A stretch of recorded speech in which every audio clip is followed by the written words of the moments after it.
Collinsville is where it's at, so when we on the field of court, they better be aware of that. They scared of that. Of course, look at the ceiling. What up, Mr. Floyd? Yeah, Collinsville. And yeah, so glad to say that I'm a Kahok. I'm about to graduate.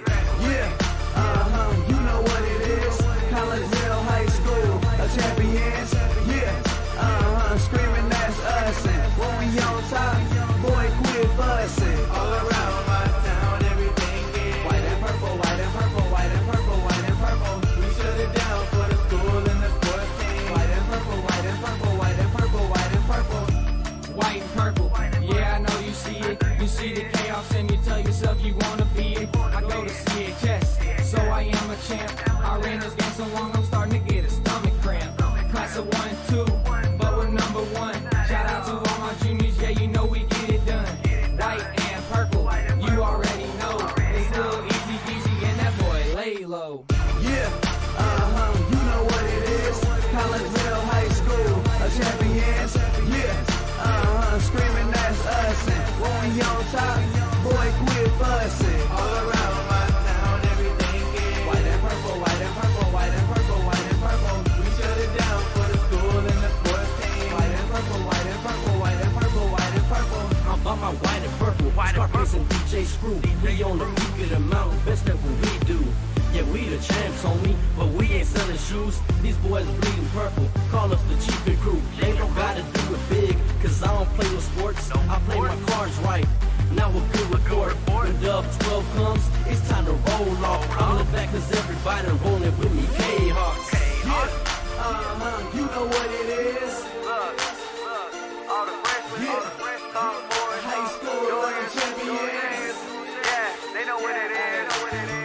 All around my town, everything is White and purple, white and purple, white and purple, white and purple. we shut it down for the school and the sports team. White and purple, white and purple, white and purple, white and purple. Yeah, you know what it is.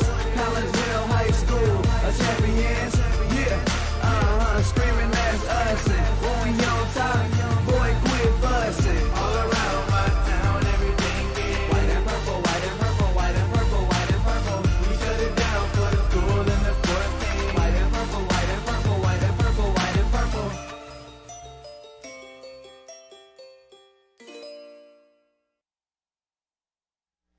And a very good afternoon, everyone, as we welcome you to Virgil Fletcher Gymnasium for our second night in a row as we work our way to the evening hour. Anyway, last night we were here for some girls basketball.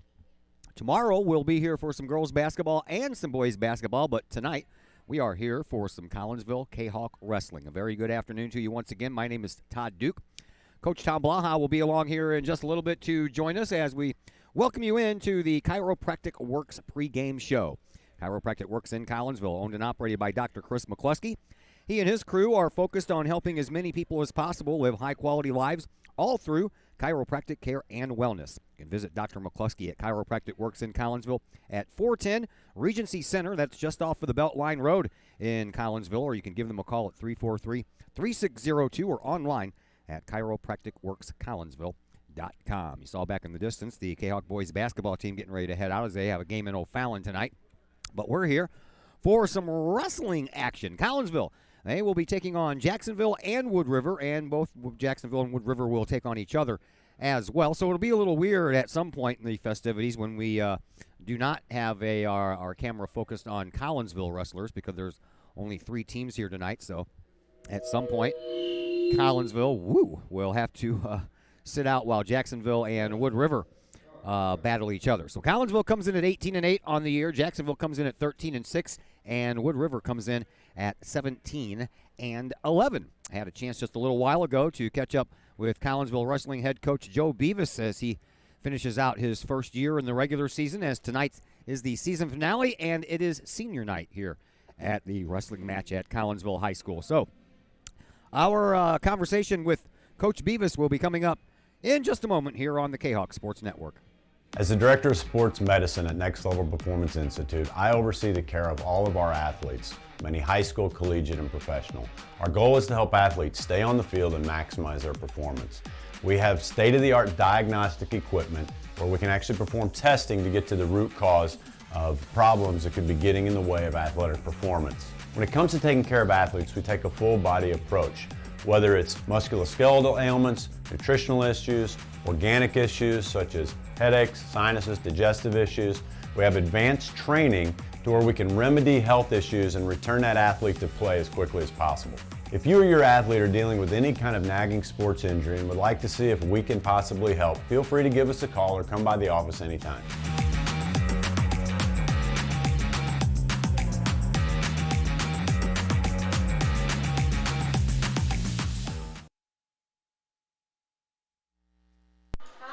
And we welcome you back into the Chiropractic Works pregame show here on the Kahok Sports Network as we're ready for some wrestling, a tri-matchup tonight between Collinsville, Jacksonville, and Wood River.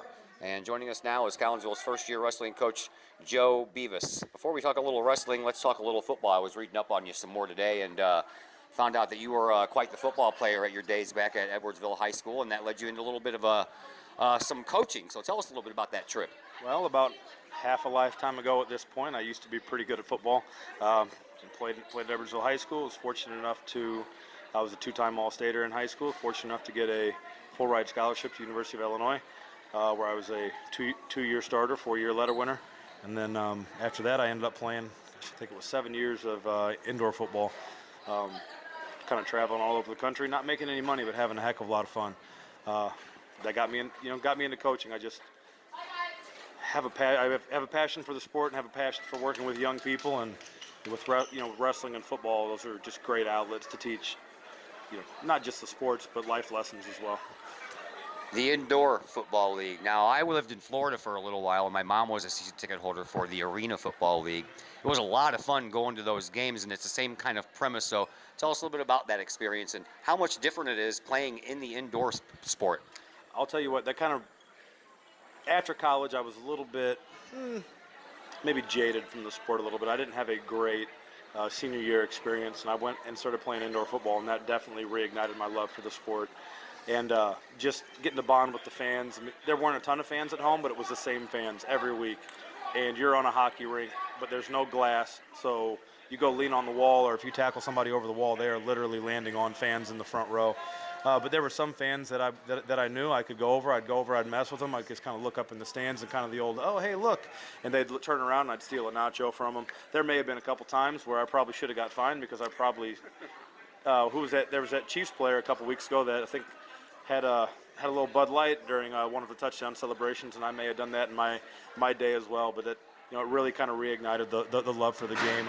It's why I did it for 7 years. If I didn't love it, I sure as heck wouldn't have done it, because it was pretty. It took a toll on the body playing on that. Some places you're playing on darn near concrete and carpet, and my knees don't thank me in the morning, but the memories I have sure do. Let's talk about your time at Lift for Life, and then we'll get on to some wrestling stuff. I was reading that tough school, man. You don't have a field, you don't have a practice facility, you don't have a lot of stuff, but you took over a team. You had a losing record your first year, but man, your second year you had them in the playoffs. Just a great group of kids is what it was. Place didn't have any facilities. We didn't even have a locker room. My wife and I spent, I would say, probably between the both of us, close to 96 hours cleaning up a storage space in the basement of Lift for Life, the Lift for Life school, which it's a catacomb down there almost, but we cleaned up a locker room area for us and gave the kids a place that they could kind of call their own, and they could keep their helmet and shoulder pads. A lot of kids were riding the bus back and forth. It's not a fire alarm, is it? No. But riding the bus back and forth from home to school, and not just the school bus, like the city bus, and having to carry $400 or $500 worth of equipment back and forth all the time. That's not a lot of fun. Plus, it gets left at home sometimes. So, we took care of a lot there. We practiced up at Soulard Park. We practiced up at 12th Park, which is just a rec facility in the city. Last year, we actually practiced at the JJK Center on Wednesdays, so we kind of travel all over the place. But we went 3-7 that first year, and the kids really bought into what we were doing. I think we averaged almost 25 to 30 kids a day over the summer going into that second year. We spent $800 to $1,000 on city bus passes so the kids could get home and back every single day. And it paid off. We finished with a 10-2 record, losing to Lutheran North. So they lost to again this year in a much closer game. I think they lost 7-0 this year, or 6-0 this year. We lost 51-0 whenever those kids were juniors. Just a great group of kids. It was hard to leave them.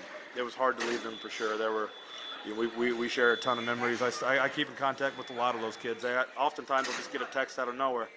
Hey coach, how's Brock doing? Just asking about. Most of them hadn't even met my son because he wasn't born until later in the year. But it's just a great group of kids. It was a heck of a time. Awesome story. All right, we just recently found out here a few days ago that the head coaching job at the football team is going to come open here. Any chances you're going to throw your hat in the ring? I do plan on throwing my hat in the ring, absolutely. All right, we'll leave it at that. Let's talk about some wrestling. Last time we saw you guys here, just a week ago today, you guys took all 3 teams, and then you went on to the Fort Zumwalt South tournament, took first place. Tell us about that. We knew we had a chance going out there. We knew it was going to be a really tough meet against a bunch of schools that you don't ever really see. You see the Fort Zumwalt schools out there, but we saw Francis Howell, and Francis Howell has a very good wrestling program as well. And we kind of battled back and forth with them all day long. I think we ended up with 3 champions, a couple second-place finishers, a couple third-place finishers, a couple fourth-place finishers. We just went out. We had a really, really good day. We wrestled exceptionally well. We're really kind of hitting our stride at the right time. You don't want to hit it too early and then you fall off right before regionals, and you don't want to hit it too late because if you don't peak at regionals, you're going to be in trouble. But we're peaking at the right time. Kids are really wrestling well.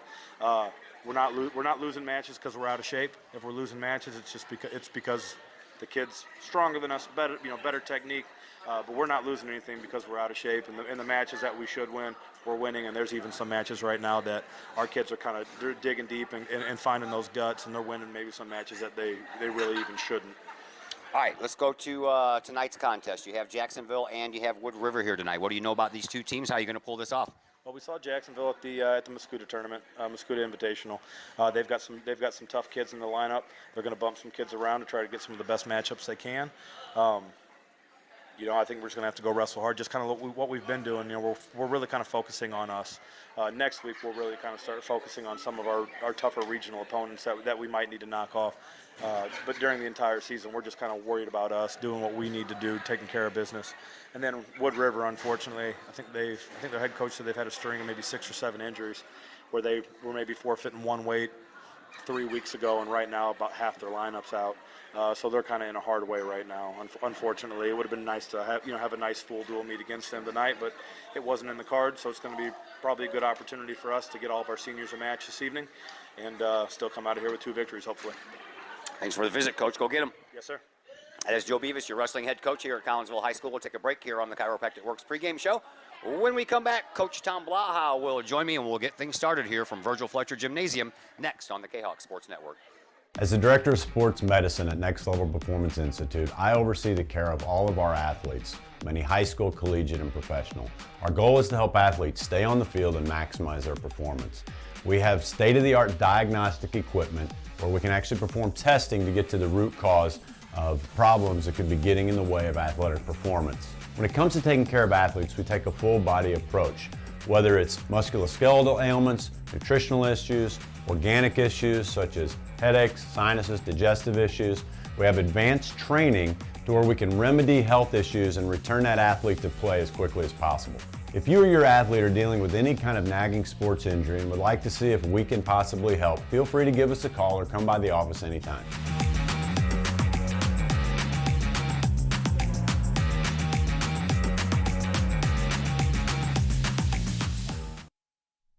The people of Illinois welcome you. The folks in Collinsville, Illinois, well, they want you to stick around for a while and enjoy the sights, the fun, the food, and of course, the Collinsville Kahoks. The city of Collinsville is a proud supporter of the Collinsville Unit 10 School District. So welcome to Collinsville. Come on over, catch a Kahoks game, or enjoy some of the new places to eat, shop, and have fun. There's plenty to do for the young and the young at heart. Enjoy Christmas at the Collins House during the holidays, tunes at Bloom in the warm summer months, and more. There's plenty to do in Collinsville, so come on over for a bit. The folks in Collinsville would love to see you. For more information, go to www.collinsville.org. Hi, Purple and White fans. This is Dan Mode, class of 1989. I'm with New American Funding. Myself and New American Funding are proud sponsors of Kahok Athletics. As we have great coaches at CHS on all the courts, fields, and tracks, we like to coach you through the home buying process and refinance process. If there's ever anything we can do, I can be reached at 618-973-5343 or www.danmodeloans.com. Let's support our student athletes at CHS. They deserve the best. Thank you for your time, and go Kahawks.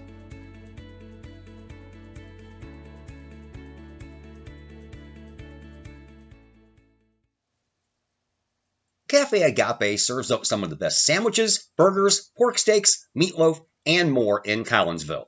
And yes, they do catering. Wedding receptions, luncheons, business meetings, and more. And Cafe Agape is your destination for all of your holiday and party favorites, both main courses and delicious sides. Cafe Agape, check them out at 703 St. Louis Road, or check out the lunch buffet at the Columbus Plaza location on 157 in Collinsville. Call Cafe Agape at 345-CAFE, 345-2233. Yes, they still cater. Cafe Agape, that's some good eats.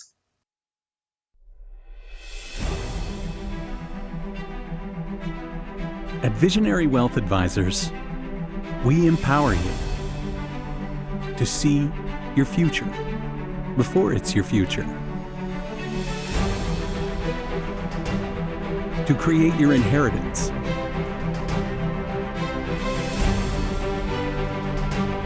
to build your vision, to anticipate the known and unknown, and to find potential in both,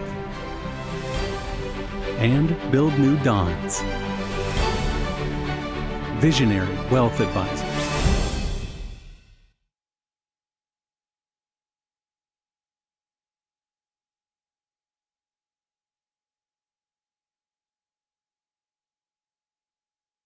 As the Director of Sports Medicine at Next Level Performance Institute, I oversee the care of all of our athletes, many high school, collegiate, and professional. Our goal is to help athletes stay on the field and maximize their performance. We have state-of-the-art diagnostic equipment where we can actually perform testing to get to the root cause of problems that could be getting in the way of athletic performance. When it comes to taking care of athletes, we take a full-body approach, whether it's musculoskeletal ailments, nutritional issues, organic issues such as headaches, sinuses, digestive issues. We have advanced training to where we can remedy health issues and return that athlete to play as quickly as possible. If you or your athlete are dealing with any kind of nagging sports injury and would like to see if we can possibly help, feel free to give us a call or come by the office anytime.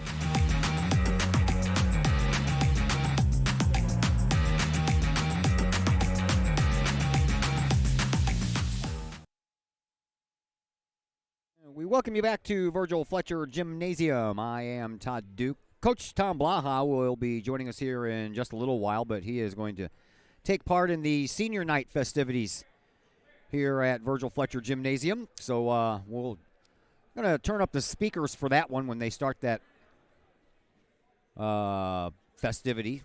Collinsville, I think, has 6 seniors, so it won't take that long. And you're looking right now off to the side there. That's what's left of the Wood River team. They have 6 wrestlers here tonight, so whenever they make it to the mat, there's going to be a lot of forfeits. So that's unfortunate for a team, as you heard Coach Beavis talk about. They were only forfeiting one match per, or one matchup per wrestling match, and now they're up to about 6 or 7 because they just don't have enough players. So we will fill you in on what's going on here. We'll talk a little bit about the coaches of all these teams. Of course, we know about our own coach, Joe Beavis, and I hope you learned a little bit more about the Collinsville wrestling head coach when we had the pregame interview. In case you did not hear, he is going to throw his name into the hat for the now vacant Collinsville High School football coaching spot that became available when Coach Popovich stepped down earlier this week. And let's get you ready for some senior night stuff here. And the seniors that are going to be recognized here tonight, it's going to be Cassandra Coma, Jalen May, Garrett Lee, Drew Evans, Kenny Lutz, and Jalen Garth. And we can also tell you that since there's 3 teams here, obviously Collinsville is going to wrestle Wood River and Jacksonville, and I'm not sure at this point. I will be sure at this point in a moment. But Jalen May only needs 2 wins to tie the all-times win record as far as boys wrestling goes here at Collinsville High School. Currently held by Mike Delisle at 151. Right now, Jalen May is at 149, and I'm not sure if Wood River has a participant in his weight class. I know Jacksonville probably does, so he'll at least he'll get one win here tonight. So the best he could do if he does get to wrestle twice tonight is tie the record, and then he'll have a chance to set a new record when they start regionals 1 week from tomorrow. Right now, let's listen in on the senior night festivities here at Virgil Fletcher Gymnasium.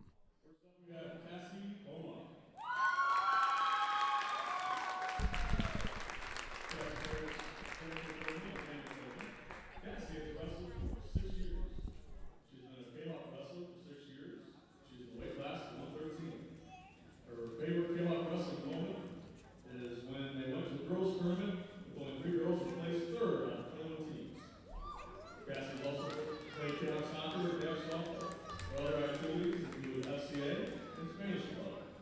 In the future, she plans to do her undergraduate classes at Swift for nursing and then transfer to SIUE in the nursing program.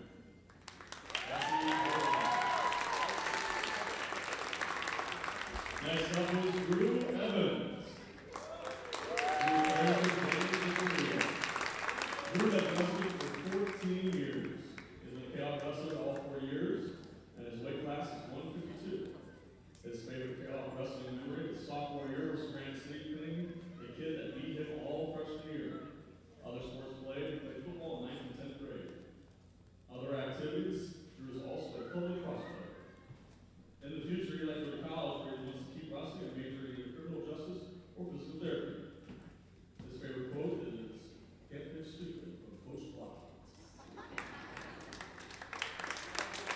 Drew Evans. Next up is Jalen Garth.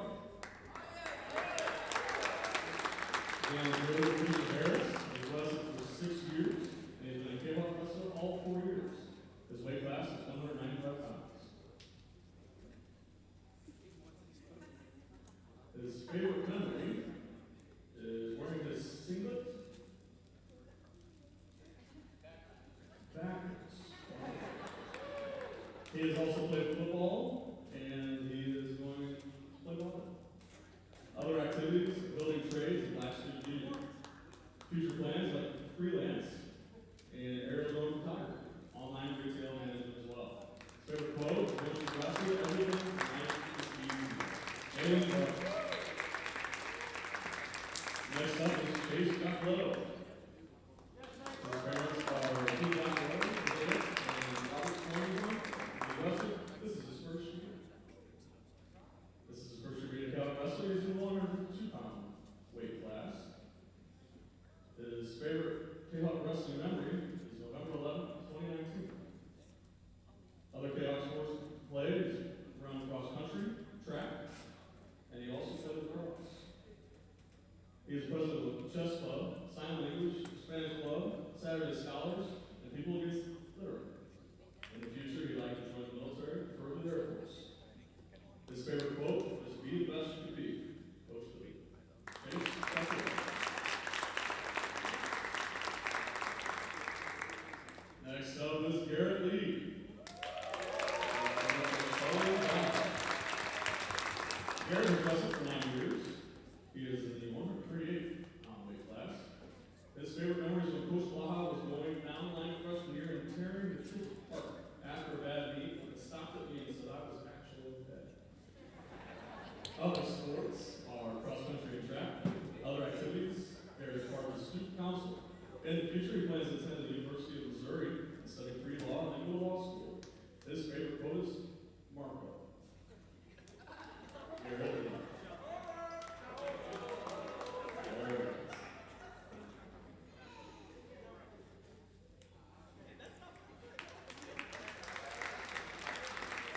Next up, we have Kenny Lutz. His parents are Kenny and Joe.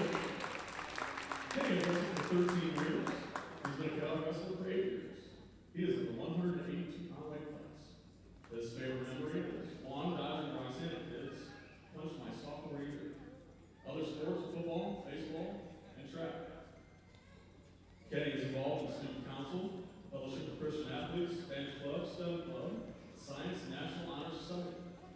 Future plans, study pre-med at SIUE, and go to med school and become an anesthesiologist. His favorite quote, "You can't fix stupid," from Coach Law. Anyway.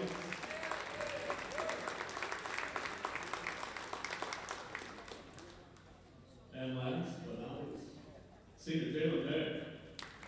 Parents from Collinsville, Junior. Jalen has wrestled for 14 years. He's been a Kahok wrestler all 4 years. He wrestles in the 120-pound weight class. His favorite Kahok memory is getting his butt kicked at Fox his freshman year and realizing high school wrestling is a different story. He has not played any other sports. His other activities include National Honor Society, Latin Club, Student Council, and he is Kahok crazy. In the future, he plans to become an officer in the military, major in political sciences and psychology, and pursue a career in special forces. Favorite quote, "We can't all be heroes because somebody has to sit on the curb and applaud when they go by." Well, Senior Jalen May.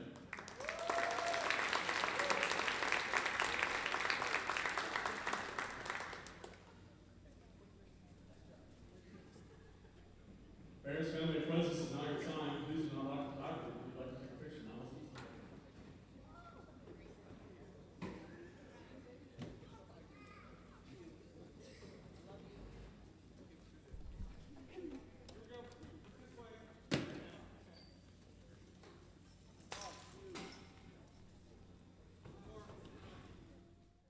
And there's a look at your senior class in the sport of wrestling here for Collinsville and their loving parents, because you know you can't do all this stuff on your own. That's for sure. All right. Now we might be able to get to some wrestling here in just a moment. Let's go ahead and take a break, and when we come back, we'll get Coach Blaha to come up off the floor and talk to us for a little bit, and we'll have some wrestling for you here real soon on the Kahok Sports Network.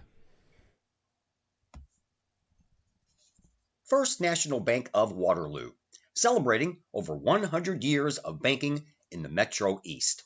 Visit First National Bank of Waterloo's O'Fallon branch office for your mortgage and lending needs. Why? Super low closing costs, low construction loan rates, and they do so much to support our local communities. When you need a loan, come see Bill Metzger at First National Bank of Waterloo in O'Fallon. Call Bill at 618-632-1010. Visit him at 104 Regency Park in O'Fallon or online at fnbwaterloo.com. That's my bank, member FDIC, equal housing lender. Lakeside Roofing in Collinsville. Let the professionals at Lakeside Roofing protect your most important investment, your home or business. Have the elements taken a toll on your roof system? Notice a leaking roof? Maybe it's time for a free roof inspection. Regular maintenance can extend the life of your roofing system by 10 years or more. Lakeside Roofing is your winning team for commercial and residential roofing systems. Lakeside All-Star professionals have installed, repaired, and maintained hundreds of roofs on both sides of the river. Call Lakeside Roofing today at 618-344-2800 in Collinsville or 314-241-5253 or online at lakesideroofing.com. Choose experience. Choose Lakeside. Plumbing or electrical problems? Is your AC or heater on the fritz? There are dozens of companies out there, but do you really know who you're letting in your home? Trust Tiger. Our technicians are clean-cut, drug-free, and background-checked. What other company can make this bold statement? Our 24-hour emergency service will ensure your plumbing, heating, AC, and electric are up and running no matter what time of day it is. Schedule your appointment today. Tiger Plumbing, Heating, Air Conditioning, and Electrical Services. We earn our stripes every day.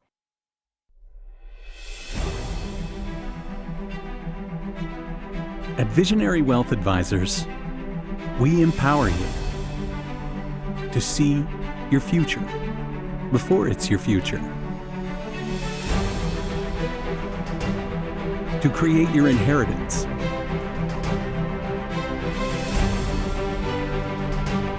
to build your vision,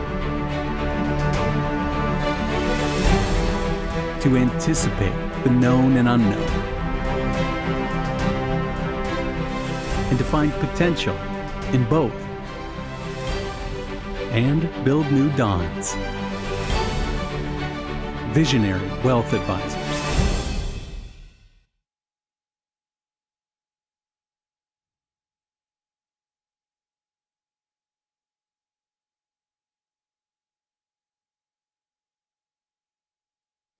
And once again, we welcome you back to Virgil Fletcher Gymnasium here at Collinsville High School. We are almost set for some wrestling action as we say a hello to former Kahok wrestling head coach Tom Blaha, coach down there on the floor. So senior nights are always a little tough for coaches, aren't they?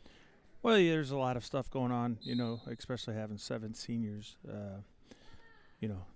preparing the gifts and getting the flowers for the moms and, the wall hanging so the kids have a nice memory to take with them, and getting all the favorite memories of yeah, you were quoted a couple of times. Can't fix stupid. Yeah. That's just something I have on my so with the desk. was a picture of John Wayne with it? I thought he was attributed to saying that. He might have. I don't know who the author is, but the kids kind of always chuckled at that, and so, yeah, it was nice to be quoted, and it means, it's like a family. And yeah, I think you had 2 of them quote that, didn't you? Yeah. Yeah. All right, so do you have an order of what's going on here tonight? Because I didn't get one. I think this is an exhibition match right now. So Cassie's getting a exhibition match against the East Alton Wood River kid. That's Aaron Niemeyer. He's currently ranked 3rd in the state at 106. He beat the number 1 ranked kid earlier in the year. And I was telling the folks earlier that, and I don't know because I didn't really take a look. So Jalen May, 120 pounds. Is he going to wrestle twice here tonight, or does Wood River have a wrestler in that range? Well, he is yes, they do. Slated for 2 matches. So, so the best he can do is tie the all-time record tonight. And then he can overtake it and have it all by himself if he picks up a win in regionals that start Saturday, correct? Absolutely, yeah. Okay. Granite City, 10 I think 9 o'clock, 9 or 10. I'm not sure which time it starts.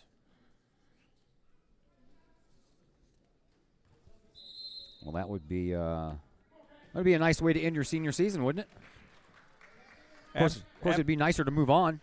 He can always come into the gym and his name will be up on the wall for a record that it's going to be hard to overtake.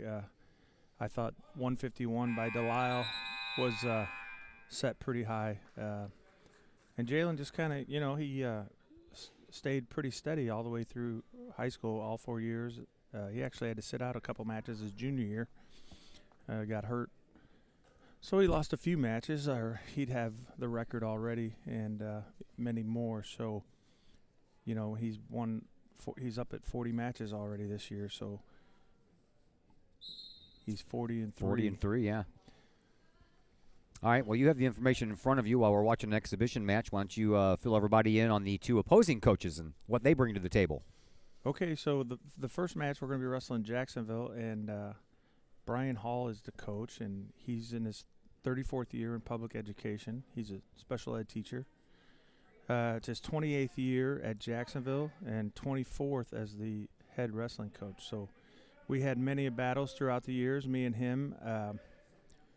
We've been obviously 19 years in a row we wrestled each other, and it always seemed like something would come up and we'd have to travel to Jacksonville. And so this year, him having to come down on his this is his last match. He's retiring at the end of the school year. And that's going around a lot these days.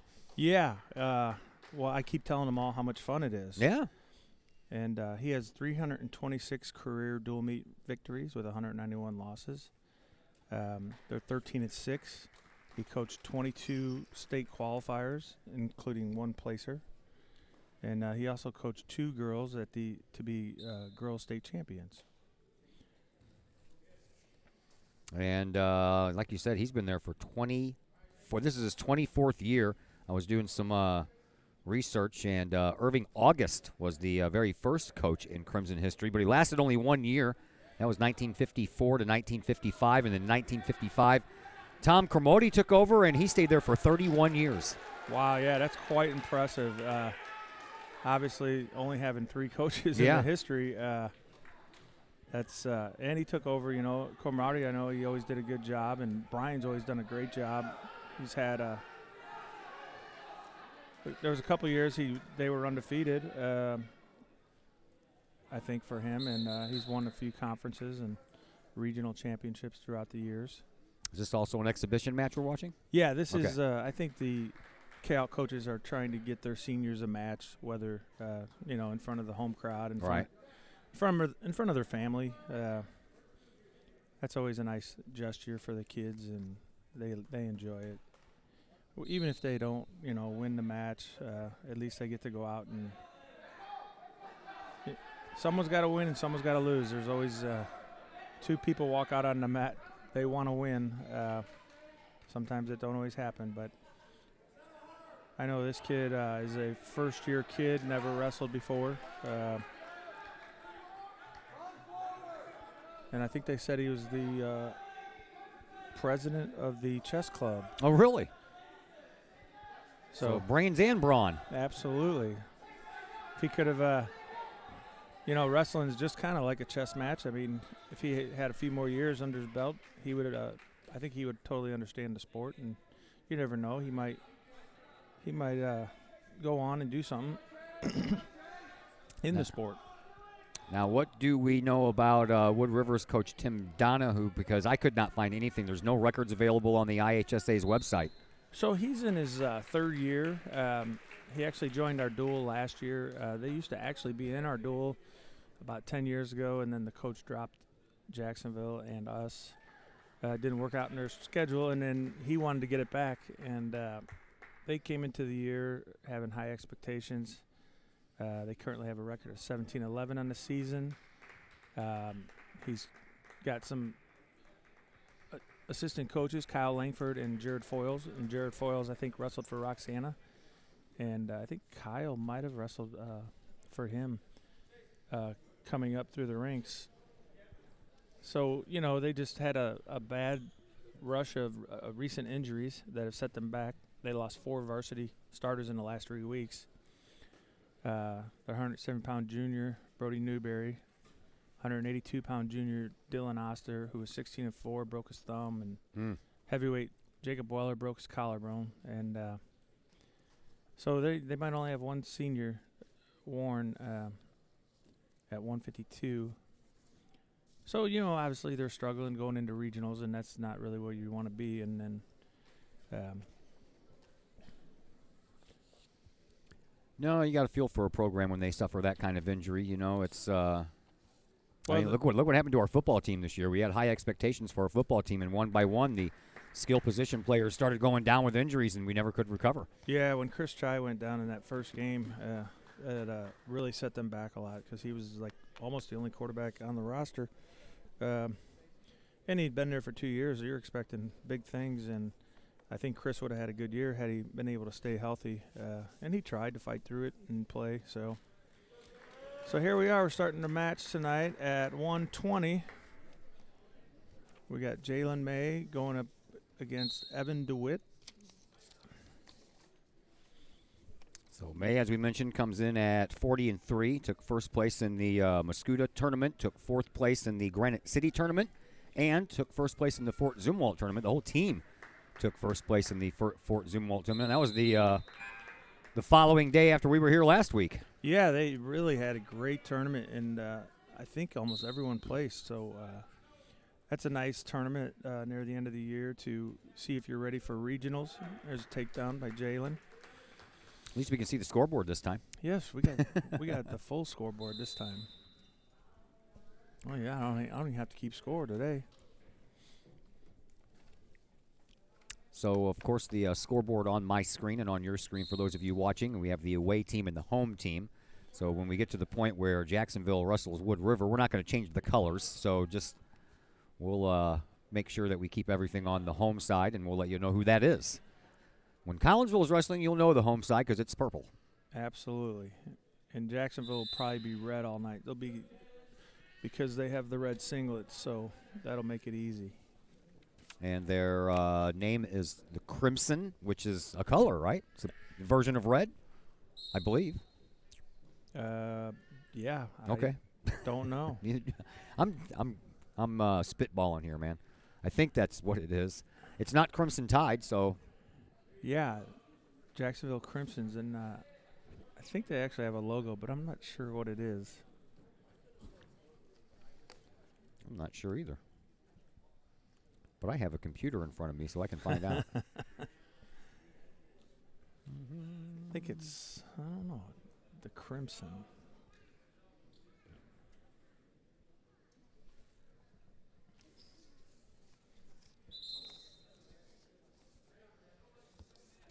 Jacksonville, Illinois. Crimsons. And their logo looks like that. Just has the J.H. Ace Crimsons on it.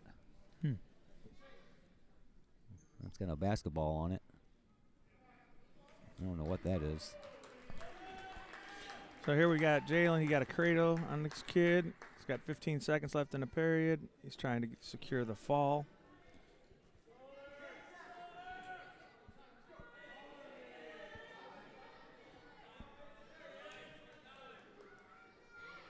And it looks like he's going to run out of time. He'll take a 5-0 lead into the second period. It's got to feel weird for him being a senior, knowing this is his last home dual meet. Yeah, I would imagine so. But you've gone through that too. You know, you had your senior nights, didn't you? Yeah, I did. I've had a lot of them as Yeah? a coach. But yeah, and you're always going to miss your seniors. And Did they do the same things back when you were in high school, when you had your senior night? I think we definitely did Okay. give our mothers a rose, and that was about it. It's a long time ago nowadays. Yeah. Well, you know, every day somebody reminds me how old I am. Yesterday I hear on the radio, and then I grabbed the newspaper that it was the 20th anniversary of the Super Bowl win by the St. Louis Rams. I'm like, that was 20 years ago? I went to every game that year, including the win over Minnesota and the NFC Championship game over Tampa Bay. And I'm like, that was 20 years ago? Wow. Man, doesn't seem like it. The tackle. The tackle. Yeah, I'm on their website now, and I don't see any logos or anything. So, you know, Yeah. I guess they might not have one. So our basketball team's traveling to O'Fallon tonight. That ought Yes, to be they a are. good game. 18-4 against undefeated, 22-0. Yeah, that should be a good one. And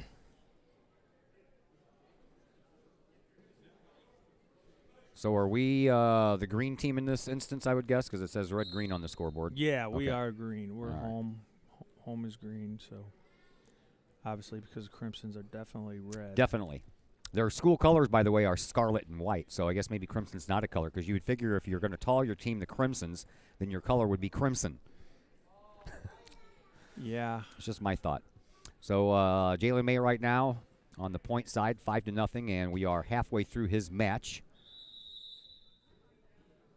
in the second period. Yeah, it looks like the kid is fighting hard, trying not to get turned. Jalen probably needs to turn up his intensity just a little bit. Looks like he went right after a This cradle is Evan time. DeWitt, right? Evan DeWitt. So Sophomore.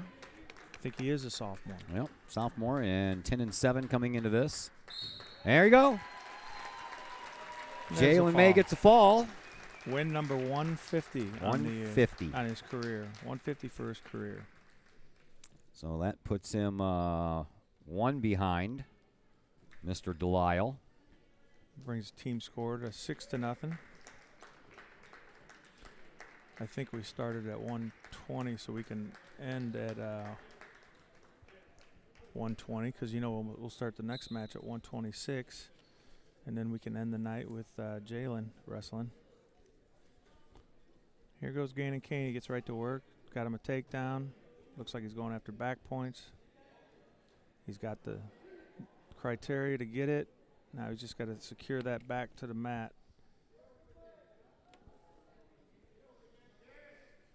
Well, we got some good feedback there, Coach, from the first time you came on with us last week, so we figured we'd bring you back for another one. Yeah, I'm excited. I was really excited about coming back, and, you know, obviously knowing my audience and knowing the kids on the team makes it my job a lot easier up here.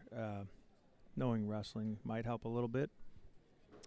I remember one year we went to Jacksonville, because I tell the kids all the time, you are never out of a match. And Jacksonville was undefeated that year, and we were their last match of the year. And Mike Matthews, who was a former coach, a former wrestler, came out for wrestling his sophomore year, and he was losing by 14 points to a kid that was a state qualifier. And he threw him and pinned him, and we won the duel because of that. Wow. So we have a little history with Jacksonville. I always ask the coach, I go, hey, what year was that when you guys were undefeated until the last match? And he tells me the year, and I go, who'd you lose to? And then he hits me. So Coach Matthews is still coaching and teaching physics and science out in Portland, Oregon. They had a new school start, and they started with sophomores and freshmen, and he's been building up a nice program out there as an assistant coach. They just recently beat their nemesis for the first time. So Gannon's getting right to work. He's out to an 11-0 lead, keeping the intensity. This is good for him going into regionals. He was sectional qualifier last year. I remember when he qualified, he was really excited, so I'm sure he wants to get back there. Now you mentioned regionals are at Granite City. How many teams are going to be at Granite City on that Saturday? So there'll be 8 teams at Granite okay. City. We have our conference schools minus East St. Louis and Granite, because Granite's no longer in there, but Granite will be there. And the rest of our conference and Quincy will be down. Okay. And then the sectional, the week after, if you qualify, is in Quincy, Illinois. So top 3 from each weight class at regionals move on to the sectional. Okay. And then the number 1 team will qualify for dual team state or dual team sectional to be wrestled after the state tournament. So right now I would say that Edwardsville's probably favored, but everyone will be fighting that day. Everyone fights a little bit harder because they got to be top 3. Here we got Gannon with another cradle. He's now out to a 14-0 lead. 1 more point and he'll have a tech fall. And the match will be stopped unless he gets the fall.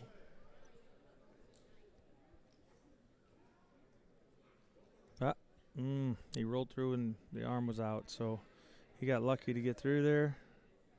Now he's going for the fall. Now that the arm's out, it's actually going to help him a little bit. It's pretty tight. Yeah, it is. But the kid fought off. So nice tech fall, 17-0. Puts the score at 11-0, favor to Kahoks.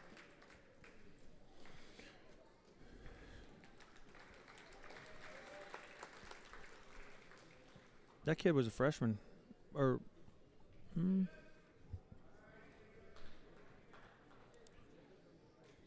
So 2 wins by fall for Kane and May. I forget where on my other paper is here.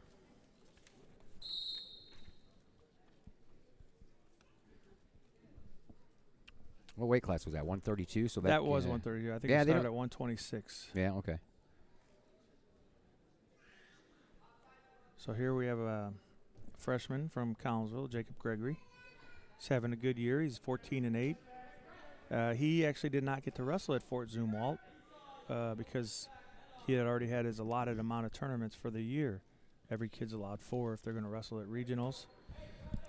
And because he was wrestling underclass at the beginning of the year and then broke into the lineup and then got some varsity tournaments, if he'd have wrestled, he'd have been ineligible for the regional tournament. Yeah, I don't want that to happen. No, so they held him out, and now he will be able to wrestle at regionals.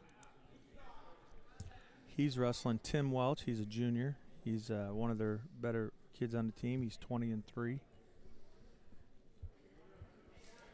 He's out to a 2-0 lead.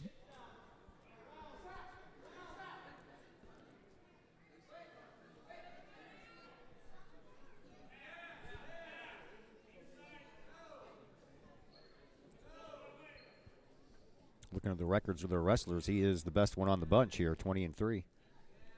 Yeah, I remember him. He's a good competitor. He fights hard. So I don't know if he's ranked in the state or not, but he's a tough customer. So Jacob's going to have his hands full. Now, which two teams will wrestle next? Will it be Wood River and Jacksonville? I do believe Jacksonville will wrestle Wood River next. Okay. So we can get them on the road so they can get home. Okay. I think they have a tournament tomorrow, their conference tournament. So they'd like to get home.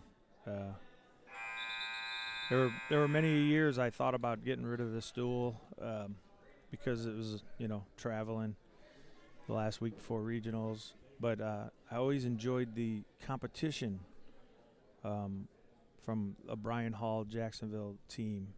He always had a pretty full lineup for the most part, and his kids fought hard.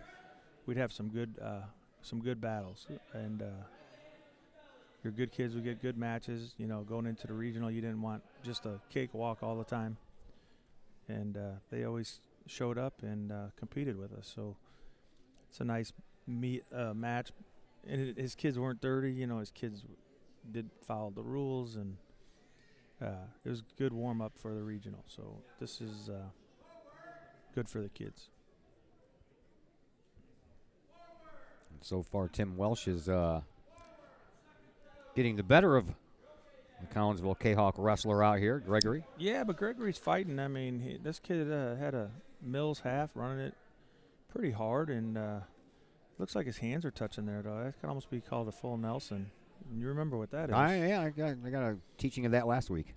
My wife actually said you did a good job by the end picking up on a few things, so she gave you a little shout-out. Yeah, I just met your lovely wife here a minute ago. Yeah, I've been blessed. She's always been in my corner and been my biggest fan from when I was in college wrestling to when I started coaching and teaching and moving around from Granite to Cahokia to Collinsville to the radio booth up here. You've reached the pinnacle, sir. You never know where you're going to end up. Yeah. Well, I'm glad to have you along because no Dave Givots this year. I wouldn't know what I was doing up here. Yeah, Dave was complaining to someone saying I stole his job, but I would like to let him know that he can come back anytime he wants. Yeah, he was a good guy. But he pulled double duty. He had the microphone and was the PA announcer at the same time he was on with me. Yeah, he grew up doing that. From the time his kid was young, he would be at the kids' tournaments, and he would be on the mic calling all the matches to the mats. And, a kids' tournament sometimes can have 500 kids, and he calls out every one of them for every round. So he knows what he's doing. Had a good voice, too. Yeah, absolutely. Real good voice. That's why I got into the business. My mom always told me I had a face for radio. So there you got another takedown. We're at 6-0. He looks like he's trying to run the Mills on the other side this time. He's going to have to decide if he wants to go for the major. He'll probably have to cut him a couple times because he hasn't been able to turn him.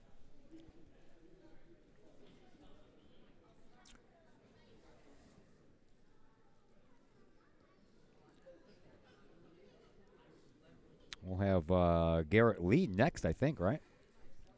Garrett Lee will be next, yes. There's 1 minute left to go in this match. Gregory's holding his own, though, that's for sure. Gregory's a fighter. Gregory's going to be good. He'll put the time in the weight room, and he'll put the time in the wrestling match. And I think he's going to keep growing. He was a 125-pounder last year. He's wrestling 38 and 45 this year. Could possibly be a 52-pounder next year. Or 45, so you never know, depending on how much he grows, how big and strong he gets in the offseason. But I know we'll see him working. Well, he's been working here for the last almost 6 minutes on that mat. Yep, it's about 10 seconds left, and, these points can be so crucial in a match, especially if it gets close. the fact that he's only going to lose 6-0. He only gives up a regular decision, and they only get 3 points for that. So their best kid could only muster a regular decision against us, so that's good for the team. Now, while we were all paying attention to, excuse me, Jalen May moving up the list of all-time wins, Garrett Lee was also moving up that list, and I believe if I do my math correctly, he's sitting in the number 7 spot now on that all-time wins list. He is at 119 wins, so I think he can pass another person tonight. Nick Delisle has 120. Yeah, so he could end up being at 121. And Garrett is wrestling who? It looks like he's wrestling sophomore Trey Elliott. Trey Elliott, yeah, 16-4. Yeah, he's got a nice little record for a sophomore. Yeah, so you got almost two of the top wrestlers on the Jacksonville team wrestling back-to-back, and Welsh, who was just 20-3, and Trey Elliott 16-4. Now Welsh is 21-3, plus you have Colin Reef at 126 pounds, who's 19-6 on the year. Yeah, you know, these kids work out with each other. I'm sure he works out with Welsh. I'm sure they come in pairs. They get tough together. They have, you know, they're getting pushed in practice. Makes them tougher for the match. But I like Garrett going after him here, staying after him. Of course, you don't want to get Garrett on top. Garrett's tough on top. He's got 30 wins this year, and I'm pretty sure 26 of them are by fall. He just fell off there, got a little too aggressive. So he needs not to panic here and just get back and find a leg. And the other kid needs to try to get an escape or a reversal. So. Or you can get out of the ring and have a whistle. Yep, so he gave him an escape because there was loss of control there. So Garrett's got a 2-1 lead with 19 seconds left. Probably just went a little fast on his cradle that time. So he's got a chance to move into the top 3 in all-time career falls. He's chasing actually my son, Jacob. Jacob has 90. I think Garrett's sitting at 89 right now. So he told me he wants to get to 91 tonight. So he's going to have to get to work here.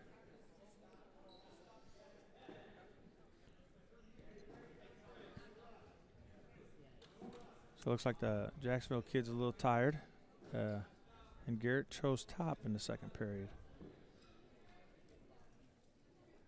Everyone in the area is starting to learn about Garrett Lee's cradle and the fact that they got to stop it to beat him.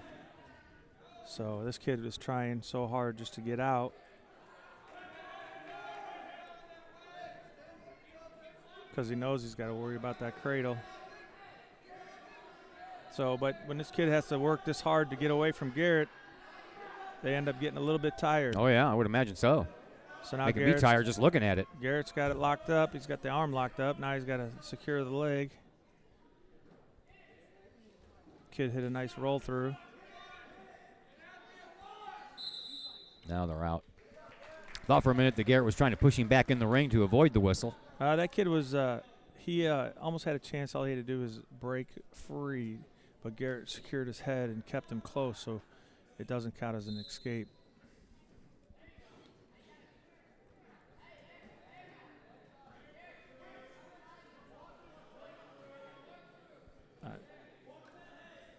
Not quite sure how long this kid could fight off this cradle.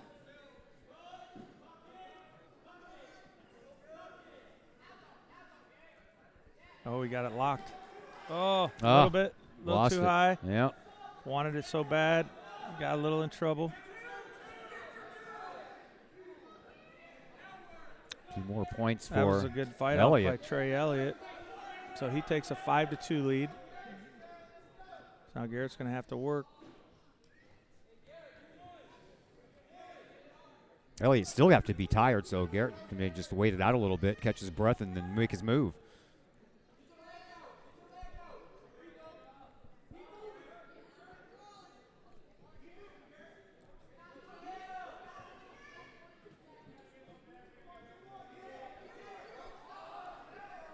Good little scramble going on. 15 seconds left. They stop the clock. And he called stalling, so the red guy's not going after a fall. He's just hanging on. On top, you got to move side to side and be aggressive working towards a fall, so or they'll call you for stalling.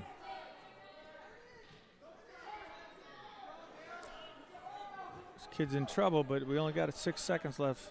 We got to shake him off quick.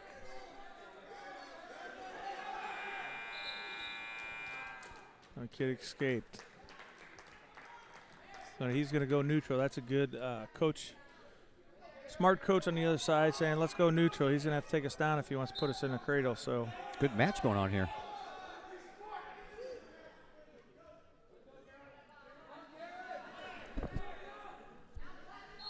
Yeah, if Garrett Lee's thing is the cradle, then if I was the coach, I'd go away from it. Oh, absolutely.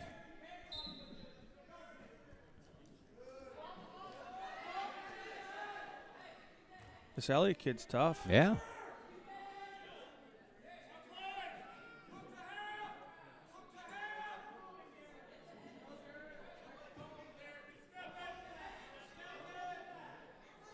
So there's no points yet because he's got that foot. Wow. Flipped him back over, just grabbing his foot. Yeah, the kid got a little too comfortable, didn't finish his double leg, didn't secure the takedown. So Garrett needs a couple of more points here or the fall.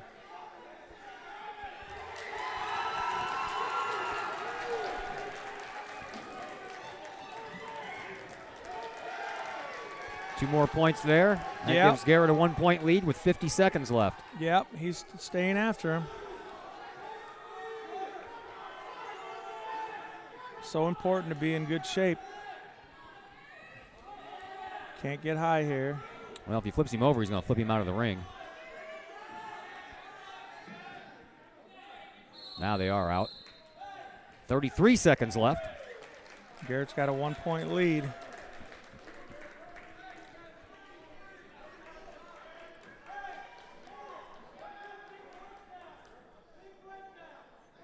Benches are into it. Crowd's into it. This is a good match.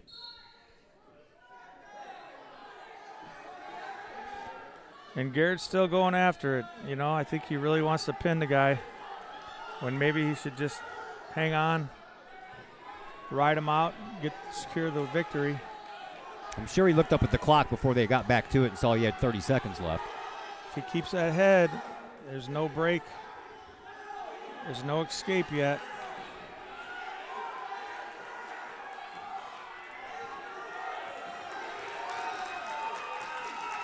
There you go. And he secured a 6-5 victory. Nicely done. That was a good that was a real finish. good match, yeah. Great match by both guys. So the Kahoks lead 14-3. At 152, we got another senior, Drew Evans.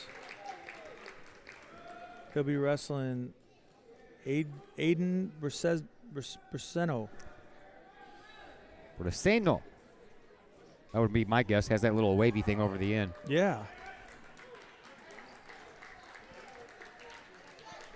He's a sophomore with a 10-5 record. And Drew is a senior with a 12-9 record. They don't waste any time going at it. No, he got right after it. Took him down in 5 seconds. Now he let him up.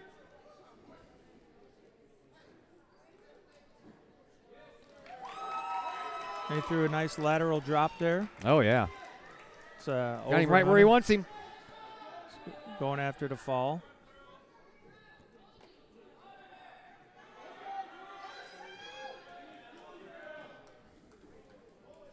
You can always remember on senior night he hit a lateral drop against the Jacksonville kid. Already a 6-1 lead for Drew Evans.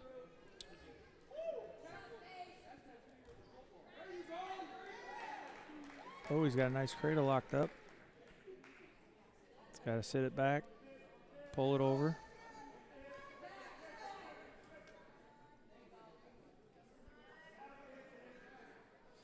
It looks like the kid fought it off there. That was a good fight off.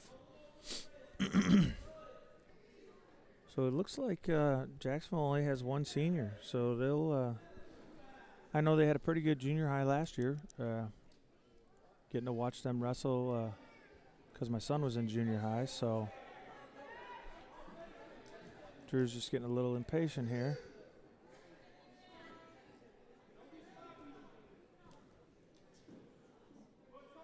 I heard somebody yell, "Don't be sloppy." Yeah, sometimes they're so aggressive that they Forget the technique. go over the top of the move. They, are forcing it too much, not just taking what's there, trying to force a move, a big move.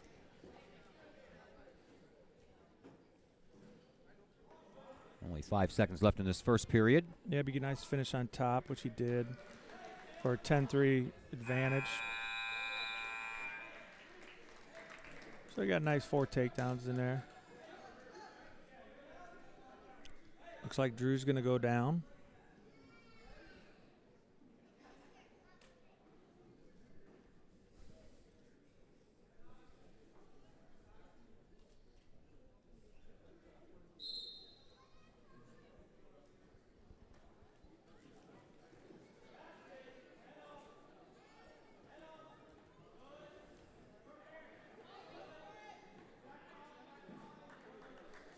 Nice reversal there. Those will come in handy next week at the regional.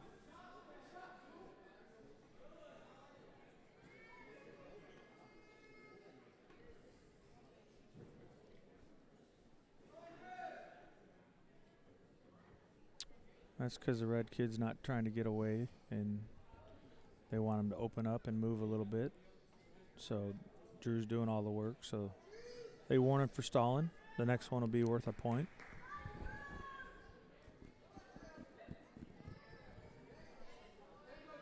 There's a nice roll through tilt.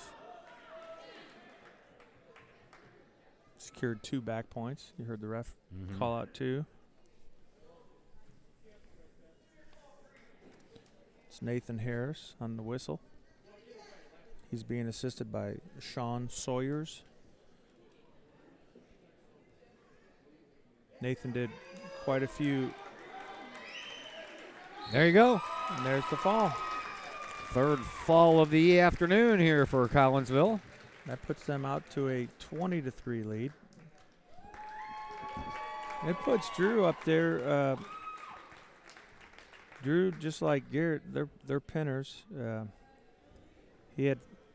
think he had 67 going into the night. That would probably make 68. That puts him in the top 10 all-time career for falls in a career. Finished last year at 57. He's just outside the top 10, and he'll know that his name will be in the record book for a long time to come. So this kid is Travion Johnson. He's another sophomore. He's only 0-4. He probably doesn't have much varsity time. He's the JV guy. Wrestling Austin Stewart. Stewart, 23-16 on the year. That's not shabby either. No, not at all. He only won 10 matches last year, so he's improved greatly up to that number. They're not securing the body when they're doing that, so the other team's rolling through.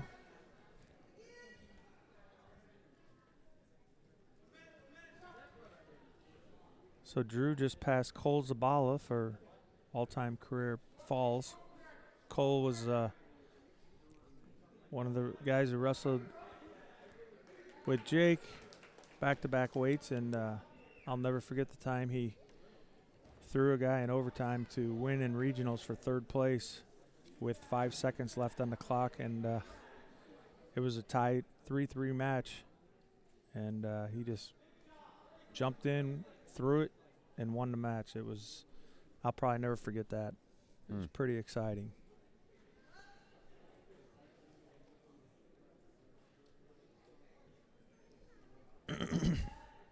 I remember talking to Austin Stewart last year. I said, you're going to take a few lumps in the varsity lineup. but you're going to learn. You're going to get better. Because you don't lose, you learn. Yes.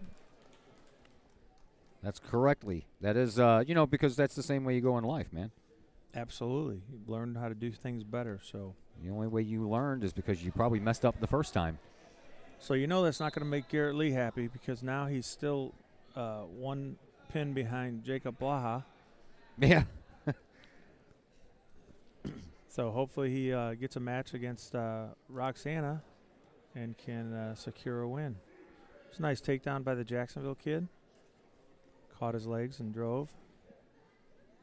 Now he's got locked hands because he touched his hands around the body, which you cannot do. So that's going to be a penalty point for Austin. He'll go up 5-3.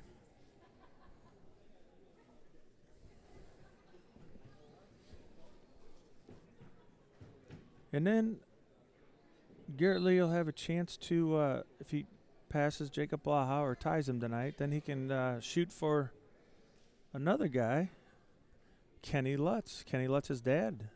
He wrestled for the Kahoks back in '99, was a two-time state placer at 215, 220. Yeah, he's been knocked down to the number 4 spot on the all-time wins list since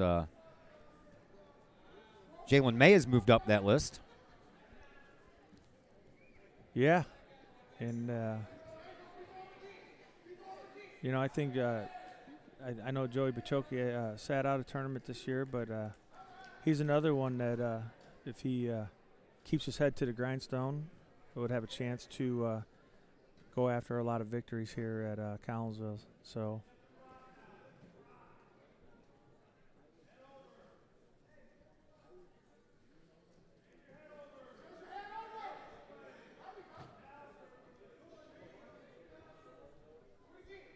This kid from Jacksonville is doing a good job of fighting off this double trouble or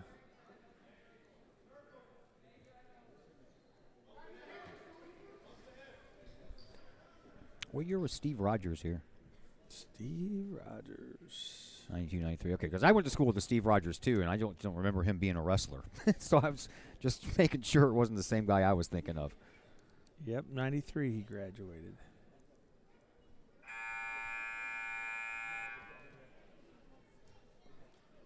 Austin Stewart with a 8-3 lead after 2 periods. He's choosing neutral in the third. Coaches want him on his feet. And the Kahoks are 18-8 going in tonight. They can end 20-8 if they get both of these victories.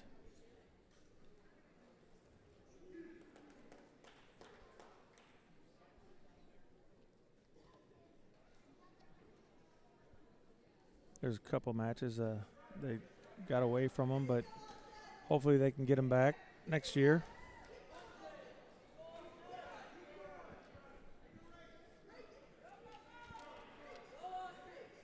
Is Zach wrestling here today? Zach is on the bench as an alternate, as an extra. He'll be wrestling tomorrow. And he got the fall. Yeah. He just kept grinding and grinding and grinding and grinding. And now Kahoks lead 26-3. 5 wins to 1 loss here so far against Jacksonville, and 4 of the 5 have been by fall. The JV will travel to Belleville West tomorrow. I guess that would be their final match of the year. That will be their final tournament. They'll wrestle in the Southwest Conference JV tournament. Okay. And that'll be all of our conference. Because not schools. all sports have any kind of postseason for JVers. Correct. Yeah, this is kind of the end of the line for them. So here we got 2 freshmen wrestling. We got Seth Sorensen for the Kahoks at 19-9 against Aiden Frost, who's 7-5.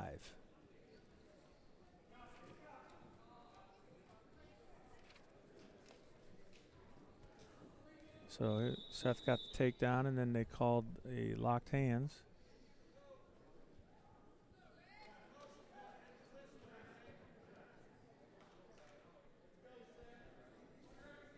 That's a mistake sometimes freshmen make. locking their hands. They might be in the same weight class, but the kid from Jacksonville is much taller. Yeah, they actually, I think the kid from Jacksonville is a 60-pounder that they moved up to 70. Actually, my son had wrestled that kid from Jacksonville last year 3 times. Lost 2, and then the one to see who went to state, he beat him. So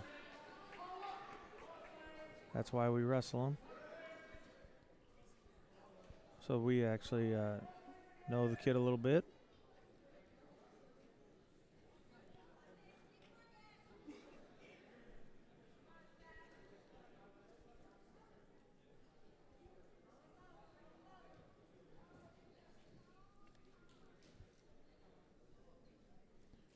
Trying to secure the arm here. Keep pressure, not lock his hands.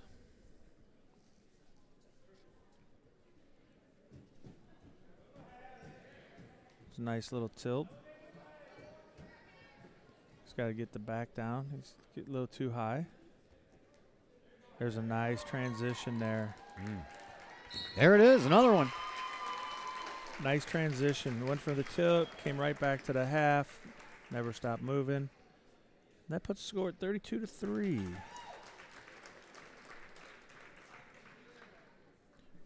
Now we have Gavin Daniel, another sophomore, 2-1 record, going to wrestle to his back. He's got him in a That was quick. nice 35-second fall. Yeah, it was. Give me extra points for doing it so fast. I think Coach Beavis is going to miss these seniors next year. You think? But he's got a nice group of freshmen, sophomores, and juniors behind him. There's definitely the numbers are still high, and I think they're sending one full team for sure tomorrow, and maybe also another team over there to compete in the conference tournament. I think this is a forfeit. Yeah. I think that'll pretty much lock up the duel, 44-3. We'll have another forfeit at 2:20. Having some connectivity issues here. This little box down here goes green to yellow to red. So long as you're watching it, it's going to stay green, so just stare at that for a while. I just looked down and it was red. I don't know why that happens every once in a while, but there's been a couple of times we've been knocked off. Well, I know my phone goes dead every day in this gym, so you never know. Yeah.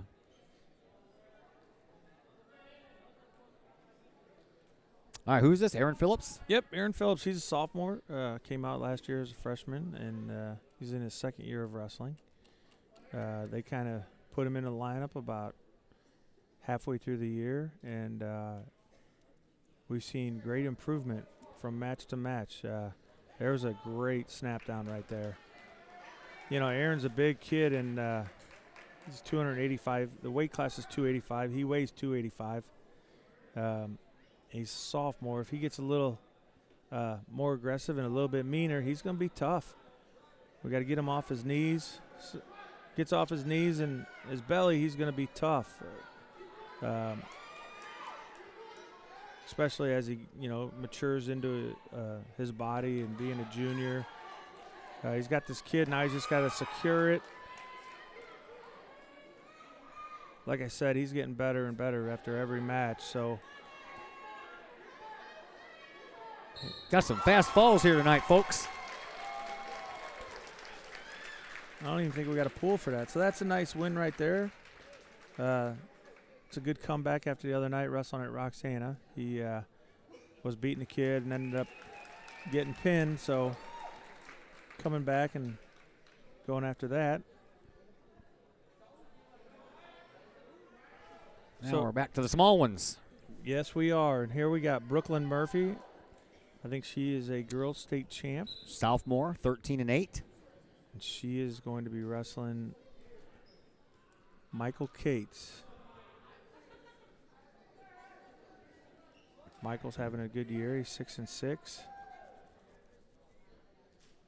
Freshman versus sophomore.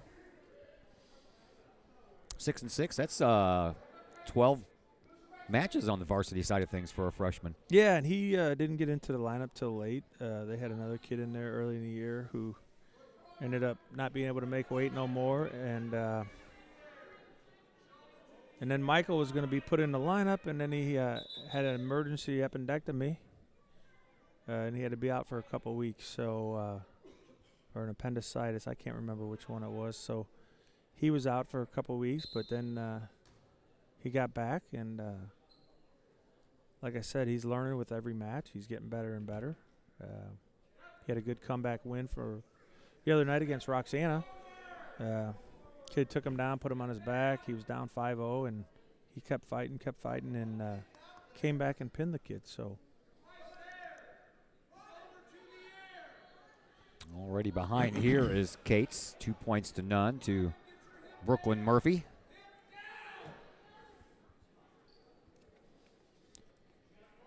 yeah, Brooklyn's been around for a long time. She wrestled Kids Club with Jacksonville, and she wrestles with the girls circuit, and she's got some good moves, and she works hard, and she's not afraid to wrestle the boys. Good quality competition. I think she also had some brothers that wrestled for Jacksonville, so wrestling family, the Murphys from Jacksonville.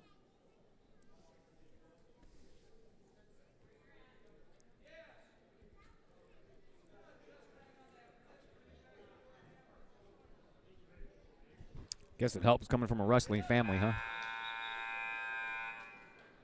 Absolutely. You already have it in your blood, so you got a good start there. Absolutely.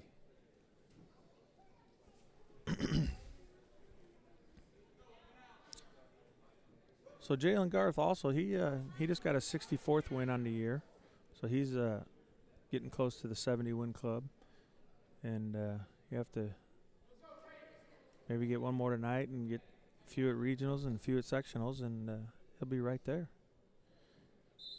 He's a two-time sectional qualifier. There we had a locked hands. She had a nice stand-up switch. Didn't stop moving.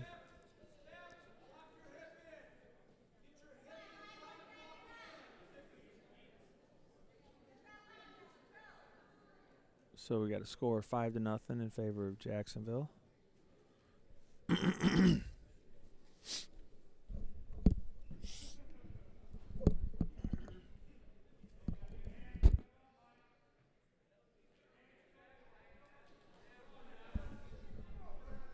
Michael Cates has been on the bottom a lot here in this match. Yeah, he's having trouble getting his arm back, and he's got to learn to get better hand control and knee slide and come up. She's controlling his hip right now, so he can't get away.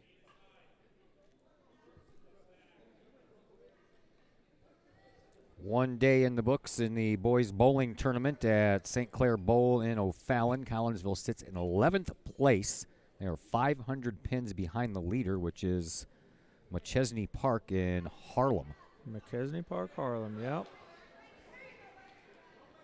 So one more day to go tomorrow. The boys have a lot of work in front of them if they want to make up 500 pins. Yeah, it sounds like it.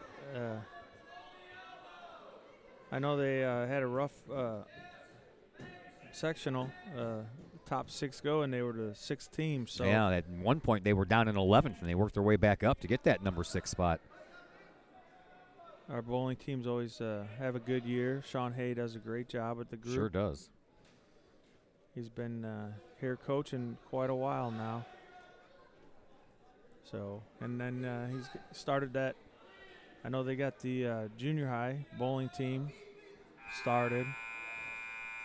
So Michael Cates got a point, and now we're at 5-1 going into the third period. So Jocelyn Murphy's going to choose down.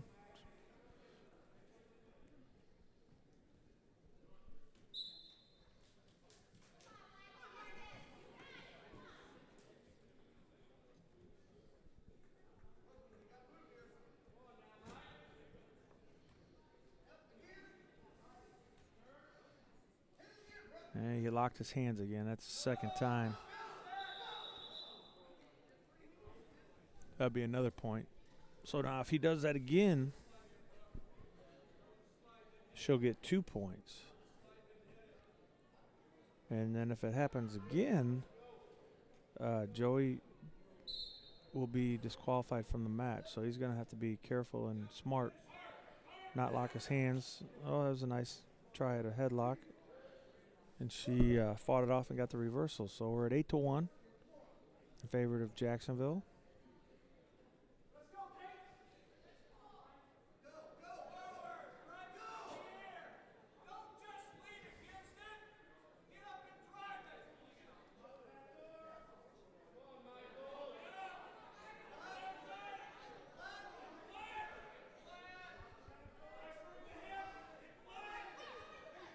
Only 1 minute left to go in this match. She just hit a nice side headlock there. Got 2 back points. So she is now at a major, 10-1. She can hang on. That'll be 14 points. Joey ain't going anywhere. Got a reversal.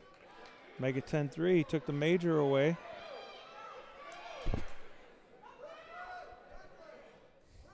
Now about 30 seconds to try to pin her. Yeah, he's going to have to get to work.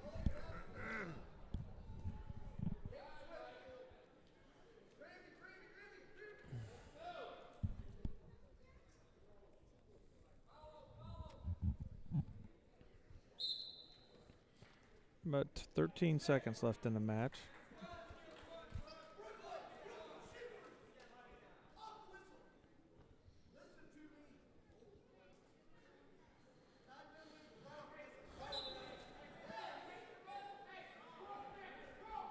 She went in after a low ankle.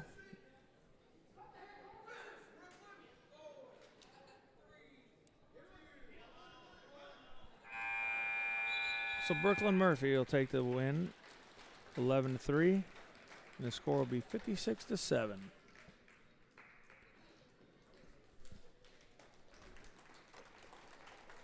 That's only the second loss so far here tonight for Collinsville in this matchup with Jacksonville. And what do we have? 2 more left? Yeah, we're going to go into 113 now. Joe Pachoki and Gage Blimming.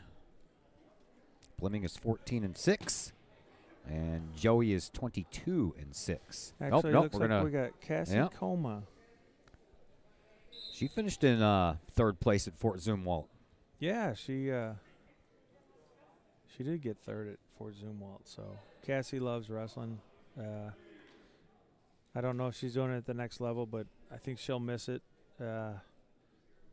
She came to practice and worked hard and had to wrestle boys and other girls, and you know, we had to let her in the girls' locker room. We had to get her a scale. We had to take care of her. She'd always come in, Coach, the lights are off in the locker room. We had to get her lights. Not one of those new fancy ones where you walk in and they turn on, huh? No, we don't have those here. Not yet, anyway. Those would be nice. But she was never a problem.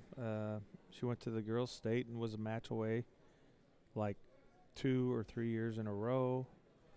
We sent her to a tournament last year at Melville for Melville girls tournament, and she placed 3rd with people her size and age, and girls. So that was good for her. And she looks a little overmatched here against Gage Blimling, another sophomore who's 14-6. But she's getting to wrestle here on senior night, so. And she should. She's a senior. Yeah, it's always good if you can win the duel and still get your seniors a chance to go out and wrestle. Of course, she wrestled in one of the exhibitions, so this is already her 2nd match of the night. Yeah, I don't think she turned down a match, so I think she would definitely take the nice match. job getting out of that. She almost got pinned there for a fall. Wiggled her way out of that one. Yeah, we got 3 seconds left at the end of the first. It's 9-0.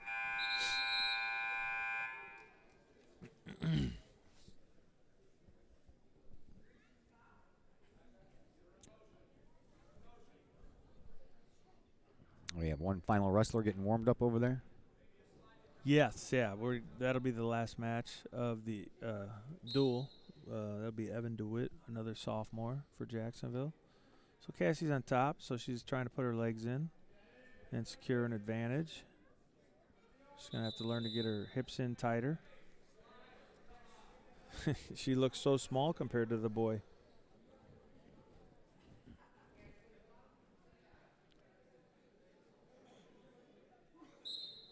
That's a good chop.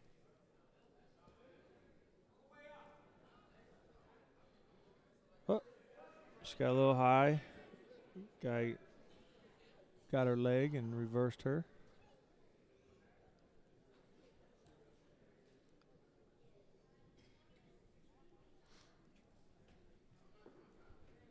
So, yeah, I know the JV and freshmen had a really good year this year for the Kahoks. They went to the Granite City tournament with 19 freshmen, and they secured 7 first-place championships and won the tournament. And then I know they went to the Ryan Stolz's Fresh Soft tournament a week later and had 5 champions. There's a fall. Bring the score to 56-13.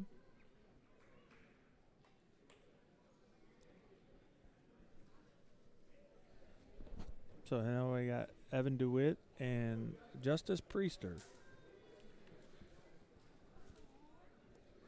Priester is a junior and DeWitt is a sophomore. Yeah, Justice has been coming on, getting in some extra matches, you know, being at 120 when Jalen May goes up 26. So he doesn't have to fight the weight cut. And he's gotten in some time, and I think he went over to Fort Zumwalt and got some matches in. And he got matches in at Mascoutah.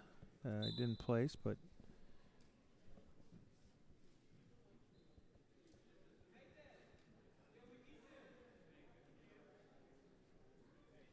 Gannon Kane was a champion at the Fort Zumwalt South tournament, so I think that was his first high school championship that he won, so that's always fun. So then we got the takedown, and he was leading 2-0, and then he locked hands. So then it's 2-1. And then the kid got an escape, so now it's 2-2. So, and then he takes him down again. So now he has to be smart not to lock his hands. As quick as Priester is, he really good on his feet, so. Quickness a good tool to have in wrestling? Absolutely. You can out-quick your opponent, get to the edge, get to the corner, see how he got his foot out of the way. Now he was chasing after a takedown. Because most people would think wrestling and think about strength. It's kind of like boxing, you know. The boxers got to be quick on their feet. That's why a lot of boxers jump rope, and it's the same in wrestling. Oop. So he fell off the top there. Still no points here. Got 10 seconds left in the first. Letting them climb up too easy here. But then they stepped out of bounds. So we got 3 seconds at the end of the first. Priester leading 4-3.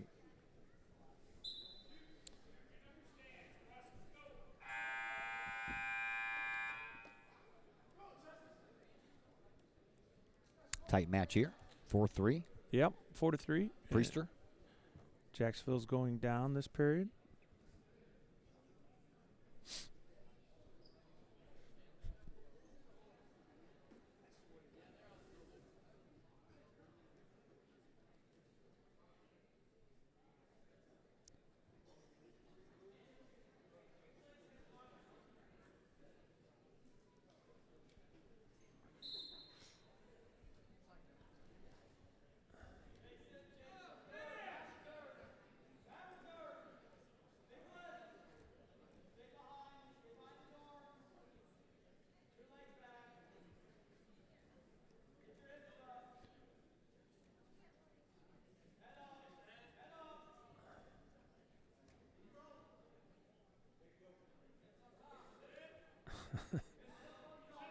Priester's doing a good job floating side to side.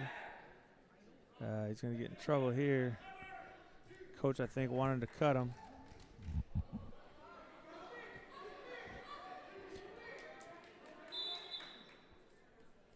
Well, we have a second. How about a big shout out to Ron McGee at Cafe Agape? He hooked both of us up with a burger. He was feeding the boys' basketball team before they headed out, and some of them didn't want to eat, and we were up here starving, so he took care of us. Oh, that was a good burger. Yes, it was.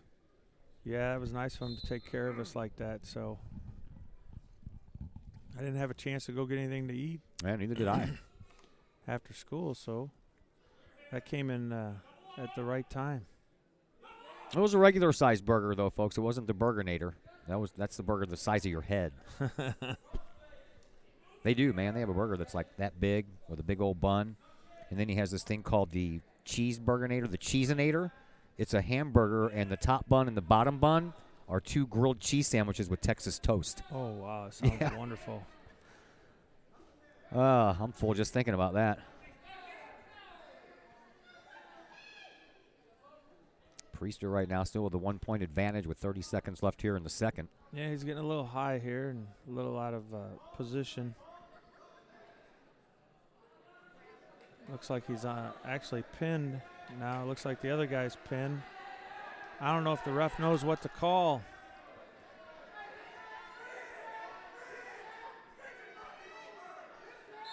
There it is.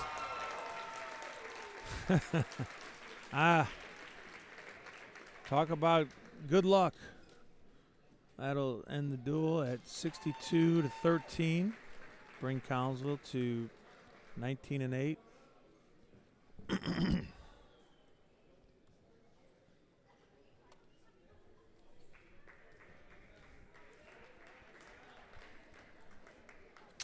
And I believe we had, 8 out of all that? 8 falls for wins for Collinsville? 1, 2, 3, 4, 5, 6, 7, 8. Not bad. No, that's good.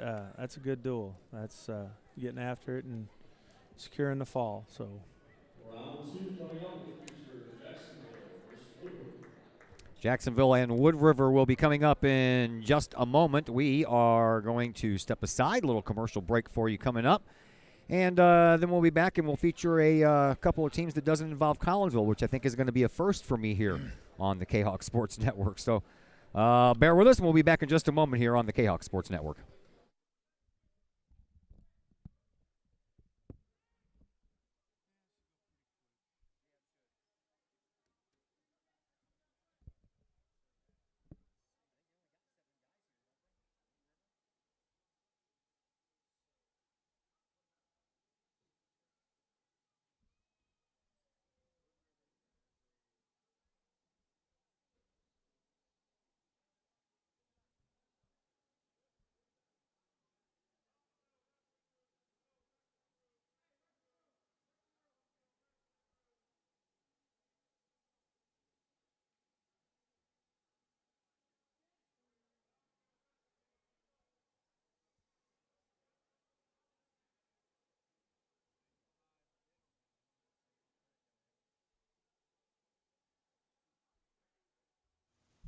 Everyone has those projects around the house that you just don't want to do. AW Outdoor Solutions can take care of that for you. Former Collinsville High School graduate Adam Welly owns AW Outdoor Solutions, and he and his crew can handle all of the dirty work around your home or business. Whether that's tree trimming and maintenance, brush removal, power washing, gutter cleaning, and leaf raking and removal. AW Outdoor Solutions can handle that and much more. AW Outdoor Solutions is fully insured and offers free estimates on all of their work. AW Outdoor Solutions. Call Adam Welly at 314-252-8010 or on Facebook at AW Outdoor Solutions. The Junior Service Club of Collinsville has been a proud supporter of KahokSports.com and the Kahok Sports Network from day one.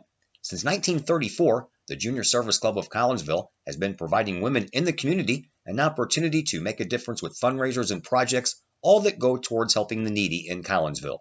If you would like any information on any event sponsored by the Collinsville Junior Service Club, head to Facebook, type in Collinsville Junior Service Club, and then click on the Event tab. We thank the Collinsville Junior Service Club for their continued support of the Kahok Sports Network and KahokSports.com.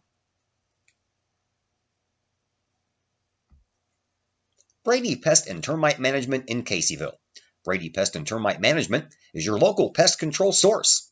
The Midwest offers its fair share of pest problems, and Brady Pest and Termite Management is up to the challenge. Whether it's pesky rodents in the cold winter months or ants, spiders, and other pests in the warm months, Brady Pest and Termite is your solution. And termites? Brady Pest is tops in the Metro East in termite management. Do you have unwanted pests? Then call the best. Brady Pest and Termite Management in Caseyville. Call 343-1790 or on Facebook at Brady Pest and Termite. Looking to buy a new home or sell your current one? Trust the Blaylock team of Keller Williams Marquis Realty with all of your real estate needs. The real estate market is hot right now. Trust the Blaylock team of Keller Williams Marquis to help you find the perfect home or to help you get top dollar for your current home. Give Peyton or Emily Blaylock a call today at 618-780-4622 or visit them online at blaylockteam.com or on Facebook at the Blaylock Team. The Times-Tribune, Madison County's longest-running leading independent newspaper. The Times-Tribune has now added Collinsville to their coverage area this year, including coverage of City Hall, happenings in Collinsville, as well as coverage of the Unit 10 schools and the Collinsville Kahoks, plus more. The Times-Tribune is a weekly hometown newspaper that is published every Thursday and has been reporting news and sports in Madison County for over 30 years. Subscriptions are only $32 for an entire year, delivered to your home and the online edition. For more information, call the Times-Tribune at 618-667-3111, online at www.timestribunenews.com, or follow them on Facebook at Troy Times-Tribune.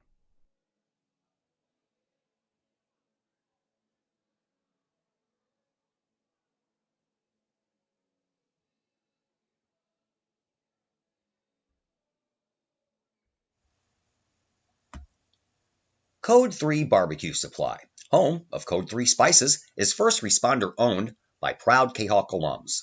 Located at 302 East Main Street, Code 3 Barbecue Supply is your home for one-of-a-kind everything barbecue headquarters, providing the best American-made barbecue grills, smokers, rubs, sauces, accessories, and cooking expertise from professional barbecue experts. Code 3 Spices provides award-winning rubs and sauces and donates 25 cents a unit sold to first responder and military organizations to aid the fallen and assist with suicide prevention and PTSD awareness. Stop on by. See the guys at Code 3 Barbecue Supply for all of your cooking and grilling needs. Code 3 Barbecue Supply, home of the Memphis in May first place world champion Patriot sauce. Learn more about their products and mission in giving back to those who serve at code3spices.com.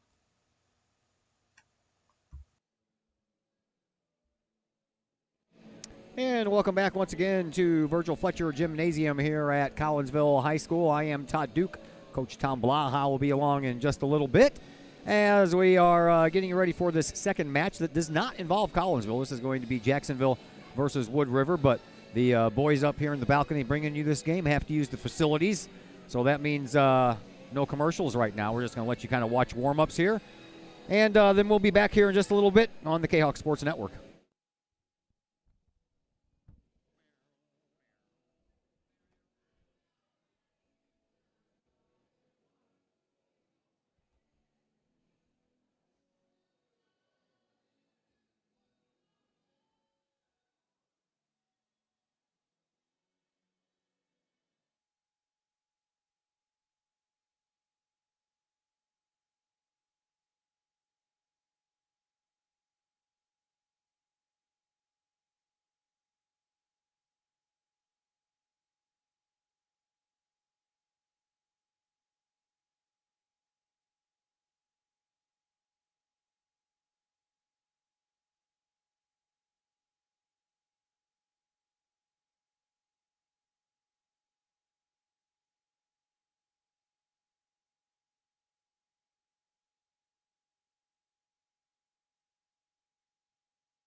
And here we are back live at Fletcher Gymnasium for the wrestling match. This match is Jacksonville versus Wood River. And from Wood River, we got Julian Marshall. He's a sophomore who wrestled last season. He had a great season, but he missed time with a shoulder injury. He's 21-9 on the year with a third place performance at the CM tournament. He's wrestling Ian Frost. This match is at 132.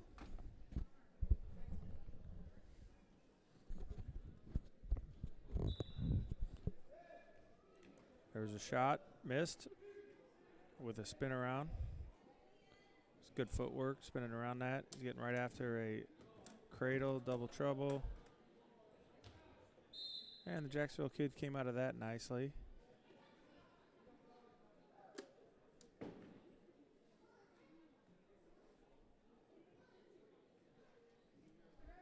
No points there. So it's 7-1 at the end of the first period. He's going after a cradle again.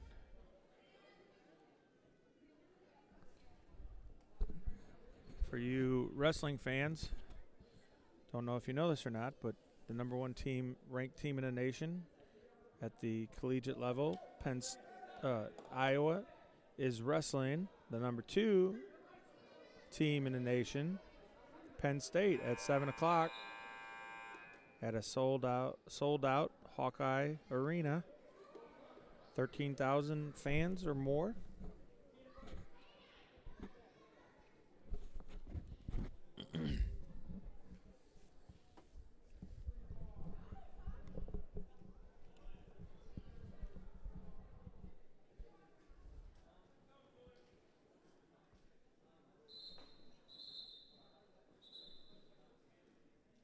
Hello?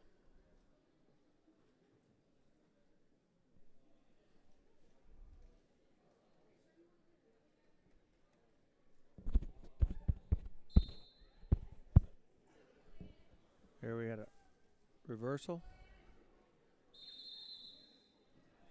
And then he went out of bounds, stalling on green.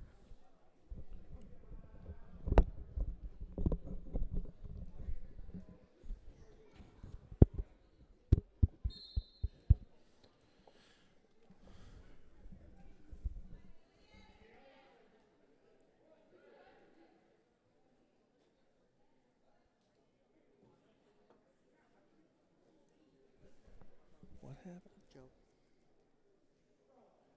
Said I miss Blaha and punched the lockers.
So here we are at 145. Trey Elliott for the Crimsons is taking on Nick Mason.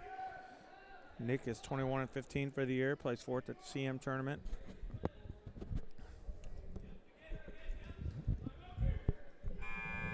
It's a nice reversal right there by Mason from Wood River.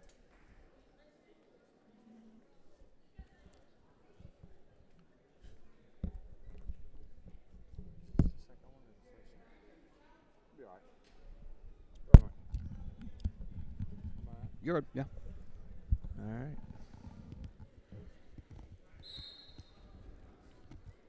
Had you go step aside for a minute and try to catch up on the boys bowling team in the state finals and the girls dance team in the state finals. And I passed along the information about the bowling team in 11th place, 500 pins back. Well, turns out the top 12 teams make it to the next day. So the boys bowling team survives and they will battle it out tomorrow.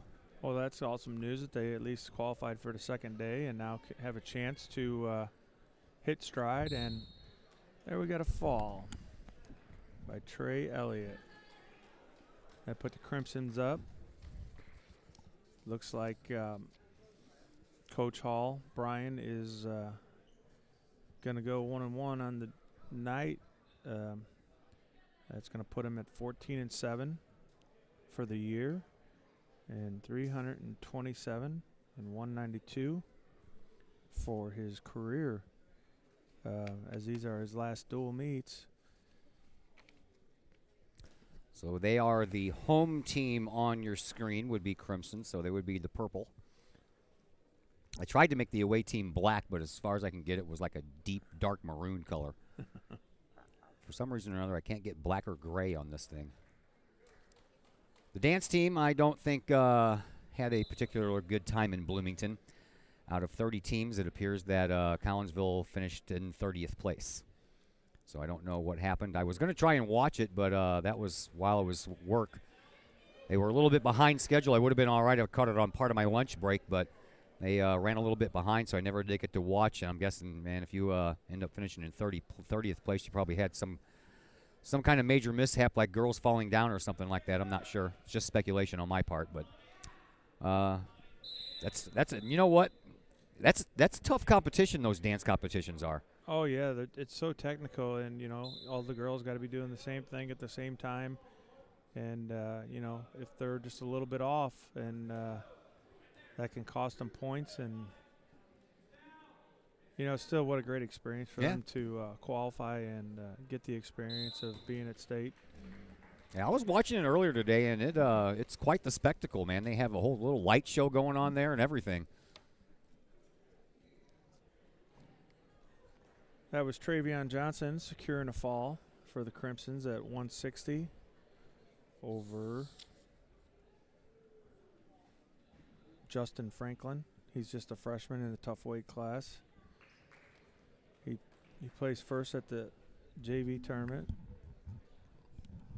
I think that was just a forfeit there. Looks like we may have another one. Yeah, we have a couple forfeits, 70, 82. And at 195, looks like they're going to have a forfeit for Wood River. So Wood River will get some points on the board. And then at 220, I think Wood River is going to get another forfeit. So just a matter of not matching up with the Crimsons. Cost them some mat time. You hate to see that, but again, you know. Yeah, that's a lot of points to give up. Injuries happen, and now here we got another forfeit at 285 as the Crimsons have one, but the Oilers do not. So, you know, trying to stay in your weight class and not have to bump up. So you miss out on a match or two. And then at 106 here, we're going to have Brooklyn Murphy. And she's going to be taking on Erin Niemeyer. And Brooklyn is 13-8, now 14-8. And Niemeyer is currently ranked 3rd in state rankings at 106 in 1A. There's 3 classes in wrestling, 1A, 2A, 3A. Obviously, Brooklyn beat Michael Cates in that first matchup.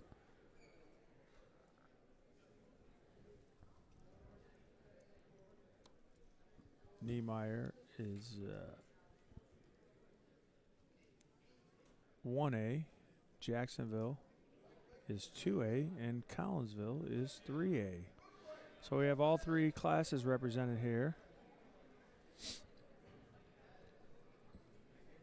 You know, I'd like to give a shout out to Alex Paz, you know, for showing up tonight and taking pictures. He does such a great job, and he does. I don't know if the athletes or the parents realize how lucky they are to get the quality pictures that they do. And not only Alex, I mean, we have plenty. James Gurley's here too. We have Gurley here. We have Jacob Gregory's dad, Ray Gregory. I mean, for some reason, I don't know, very lucky to always have good people that like to take pictures, that like to follow us. And these kids, you know, they get some great pictures, and I know the kids all like to add them to their phone. And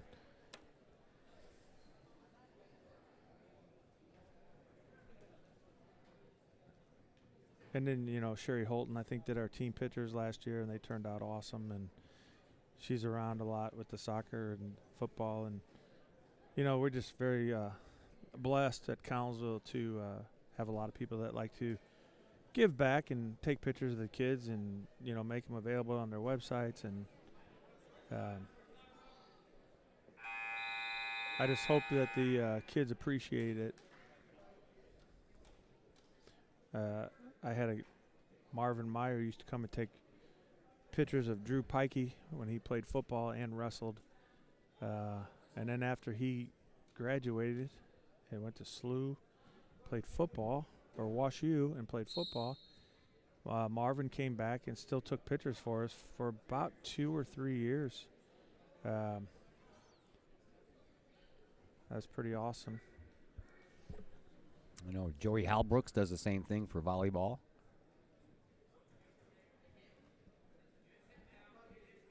They all got these nice big old fancy cameras too, man. I just got my phone. Right.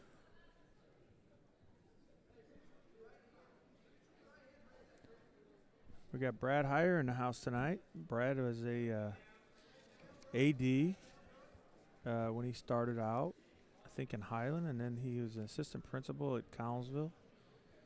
And now he's assistant superintendent for Collinsville.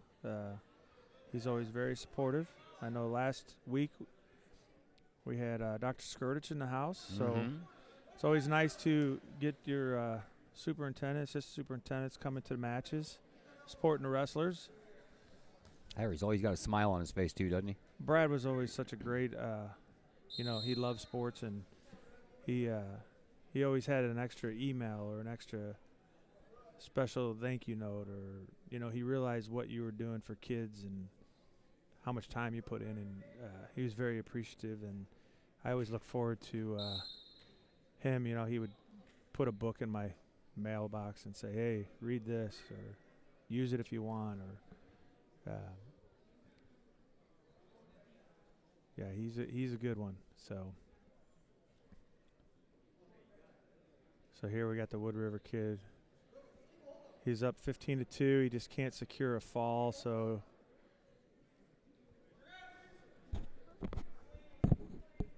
I think is this the last match here in this matchup? I think it's going to be. Yeah, I don't see anybody warming up over there for Wood River.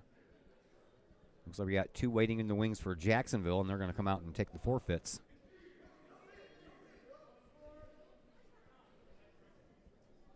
So here he is trying to secure a fall. She's trying to fight it off. She's got 1 second left. So it's going to be a tech fall. So we got 53-12 for a final.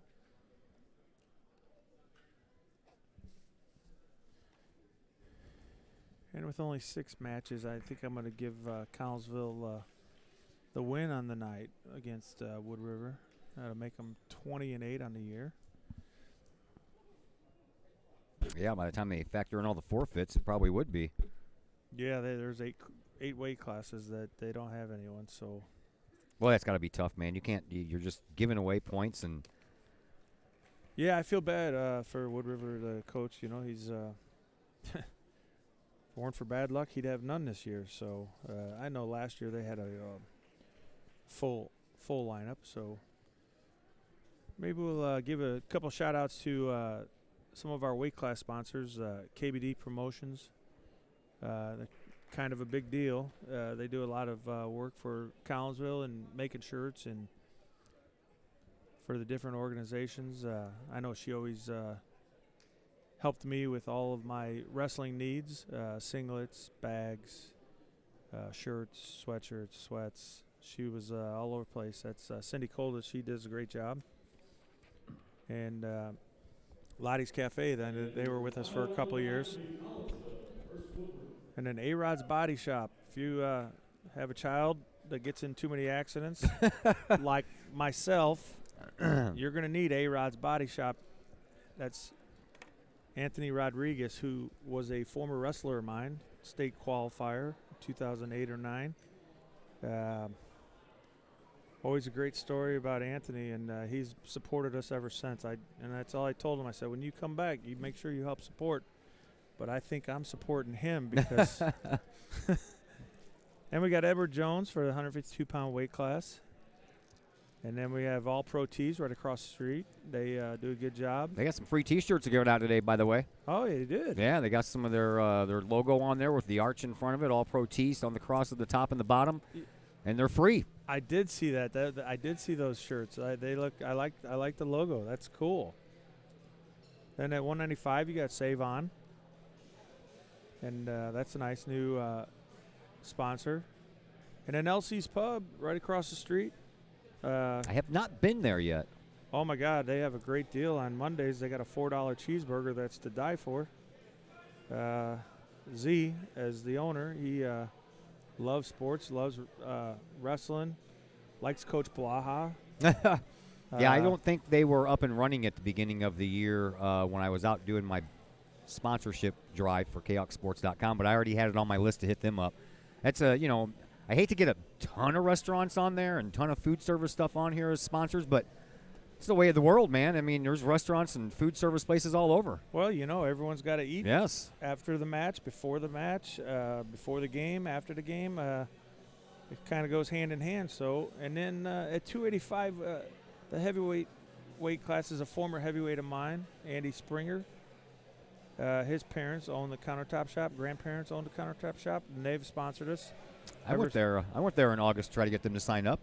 Never heard back from anyone. Oh, I gotta start name dropping, don't I? I guess you know what? Now that you got me on air, you might be able to get a few more sponsors. Yeah. And they're always looking for new weight sponsors. So if you want to be a weight sponsor, all you got to do is contact the head coach, Joe Beavis,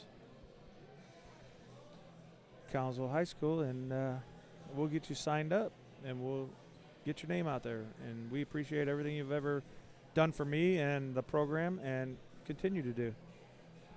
Same way I feel about my sponsors, sir. And speaking of which, it's time to take a break as we are in between matches. Collinsville and Wood River coming up next. So time to pay some bills and let you guys see some of our sponsors, such as All Pro Tees. And we'll be back in just a moment on the Kahok Sports Network. All Pro Tees in Caseyville is your place for custom apparel and has been for over 20 years now. Why? All Pro Tees can handle any size project, big or small, and they specialize in large group orders. At All Pro Tees, quality is number one on their list of priorities, as is evident by their excellent customer service. Did we mention All Pro Tees has over 20 years of experience? They can even help with fundraisers and event merchandising for your group. So for all of your apparel needs, for civic groups, sports teams, business outings, or even a family reunion, your apparel needs stop at All Pro Tees. All Pro Tees in Caseyville, right across the street from Kahok Stadium. Online at allprotees.com or on Facebook at All Pro Tees. Or call All Pro Tees at 344-2200.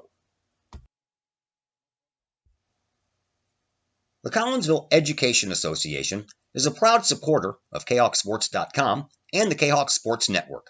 The CEA is your partner as they work to ensure quality education for our children. The CEA advocates excellence and equity in public education and represent over 400 educators in 11 schools in both Madison and St. Clair counties. For more information, you can visit the Collinsville Education Association's Facebook page or the CEA's website at collinsvillecea.org.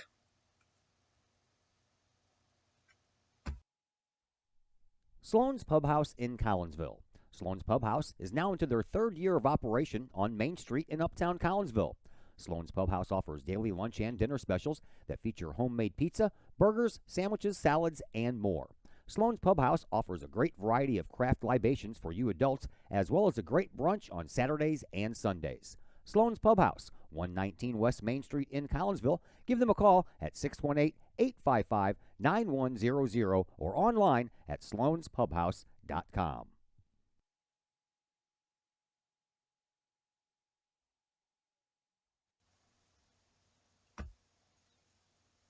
Pack Mail of Collinsville, locally owned and operated by Ryan Combs. Pack Mail can ship anything, anywhere.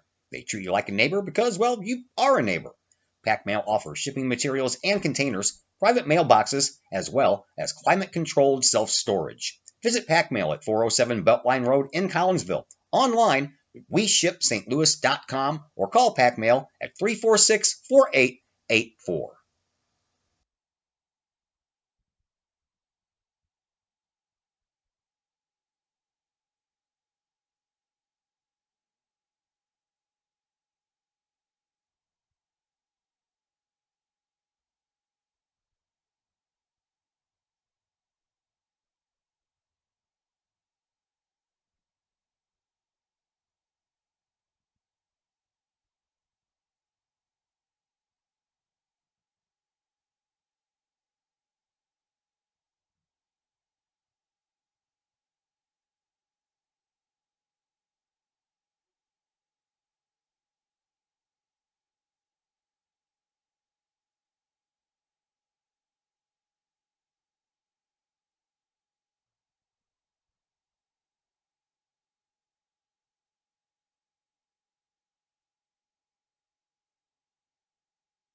And we're underway here in this third and final matchup of the evening. Collinsville is taking on Wood River, as Wood River is very short-handed here tonight. So, again, probably only about 6 matches, maybe 7 matches, depending on the weight classes.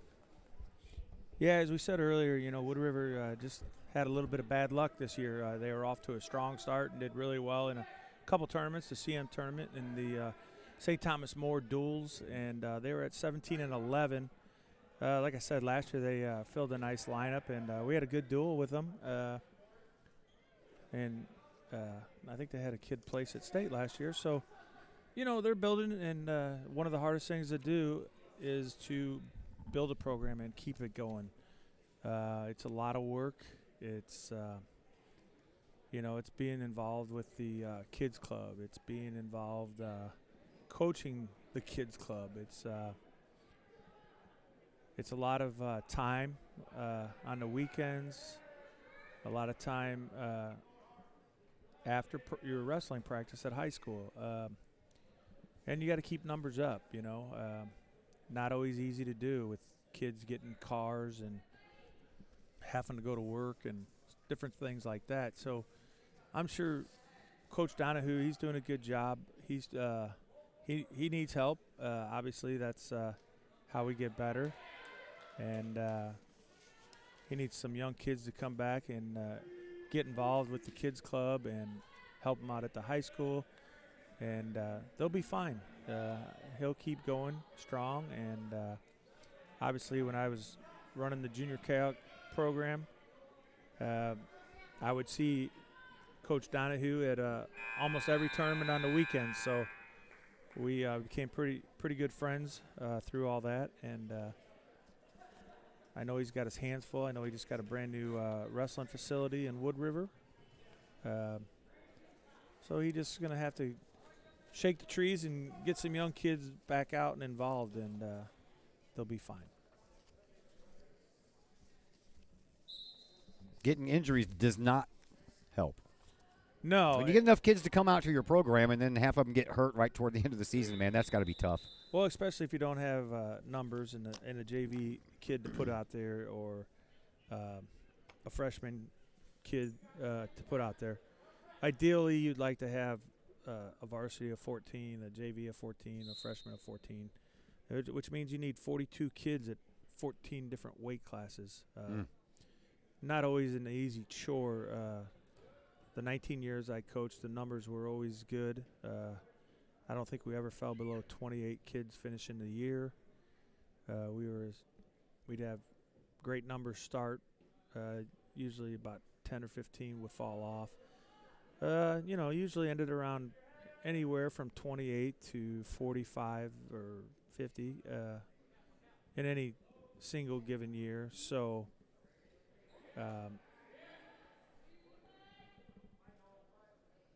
and that's another thing you got to do is when you want to build a program is the JV and freshman team's got to be just as important as the varsity,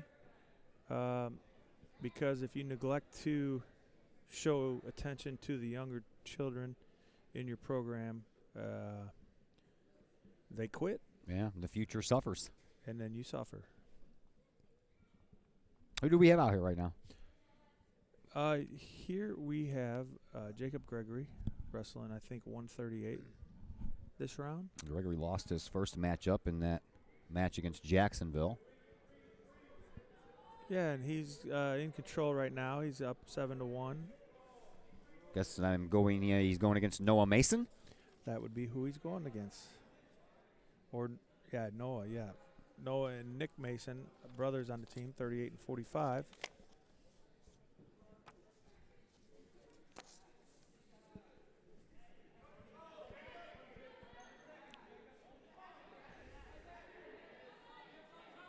He's got to climb back on top. He got a little high.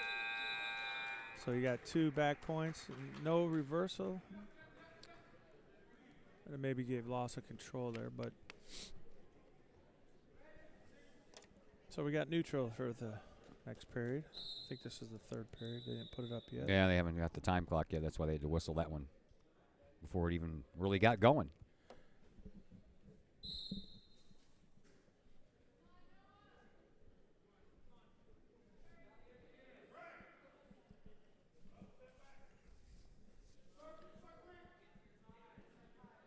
I don't know if you were here when I was talking about number 1 Iowa taking on number 2 Penn State, number 1 versus number 2 in a dual match at 7 o'clock tonight.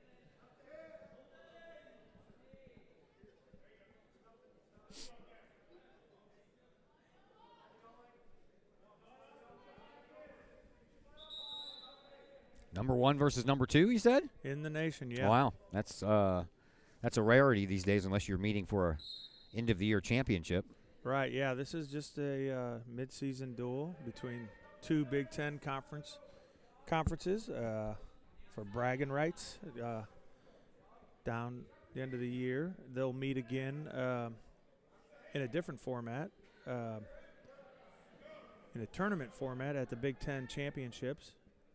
And then they'll meet again at the NCAA National Championships, where they fight to see who's top 8 All-American.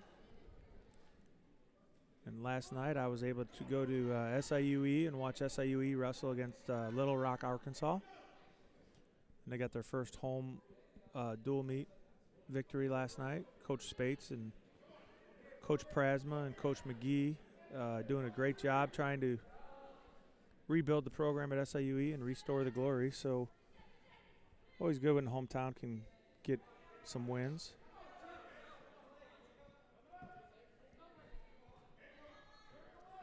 You took the place of George Ports. I was before that. I remember the wrestling coach because he was one of my gym teachers, Joe Spurgeon. Yeah, Coach Spurgeon, what a great guy. I got to teach with Joe, and he was I think I would have been afraid of him if I was. I was afraid of him. I was afraid of him. I was afraid of Coach Patol, and I was definitely afraid of Coach Fletcher. Yeah, Joe had a nice 6-year career. He was just about 500, 1 under. I'm sure a lot of kids that wrestled for him respect him and learned a lot from him. So Gregory wins that match to kind of make amends for his loss against Jacksonville, and Collinsville's up 3-0 and after 1. And now we're going to go up even more. So Garrett Lee gets a win. So he's going to have to wait till regionals to get to 3rd on the all-time falls list.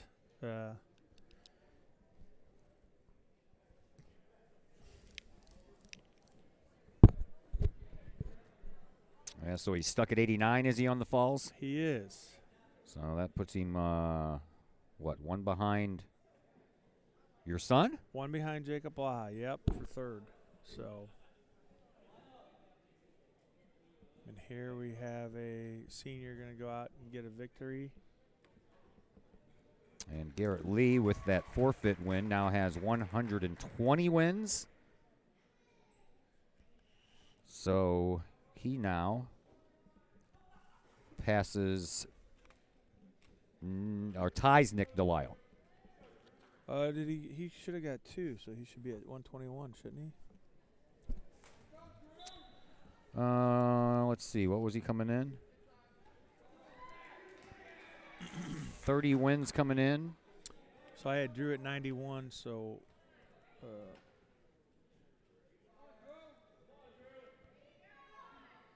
Garrett Lee. Yeah. I had him at 118, so he's at 120. Yeah, so that ties him for So Drew got 7. a quick pin, 26 seconds. Kahoks are off to a big lead.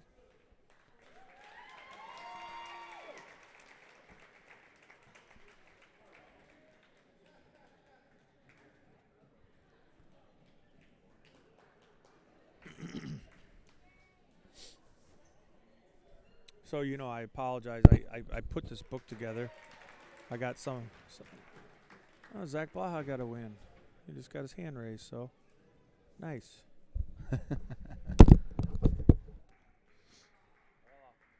So now we're up to 27. And now we're up to 33.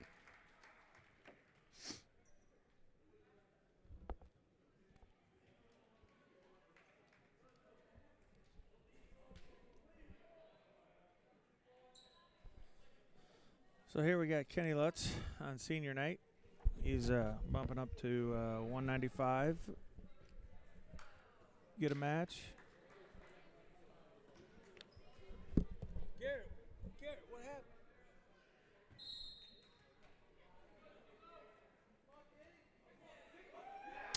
So is Jalen going to be able to wrestle in this match? Well, I think he's going to get a forfeit. So his Yeah. tying match is going to be a forfeit because they don't have anyone. I think they have do they have a 32-pounder? They may put him at 32. Julian Marshall? They may put him at 32 for that match, so we'll see. He could wrestle.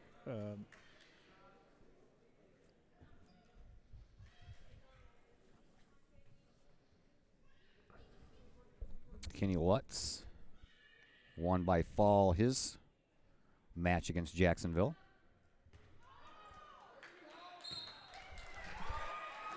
That was a fast spin. Yeah, Kenny's just a little bit overpowering for that kid. That kid's a junior. He's 24-13. Kenny's 34-5. It's a senior. Wrestled a long time, so I think that puts Kenny right around 69 wins in a career. Now we're going to get to see Jalen Garth. Yeah, so Kenny's now at 69 wins, so he'll definitely make it into 70 win club, and he'd probably be right around Garrett Lee at about 110, 115 if he didn't have to sit out last year with a shoulder injury. So I'm sure he wants to put it all together for the end of the year.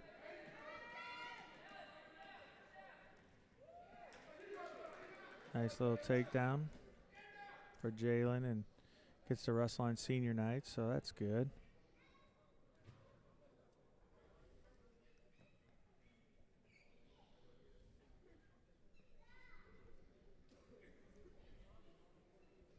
Josh Restivo, is that who he's wrestling? Restivo, yeah. Restivo, junior with a record of 24-13.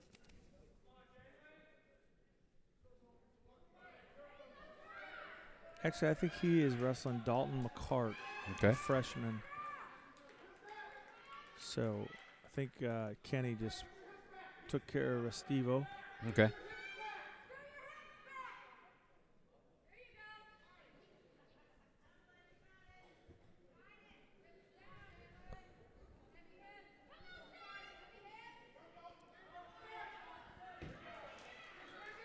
And I only see one more wrestler over there for Wood River with gear still on, so we might only have one match left after this one.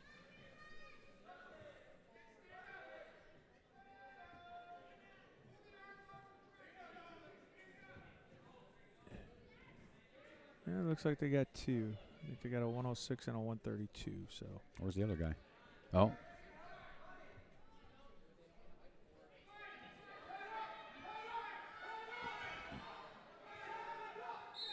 There's another fall.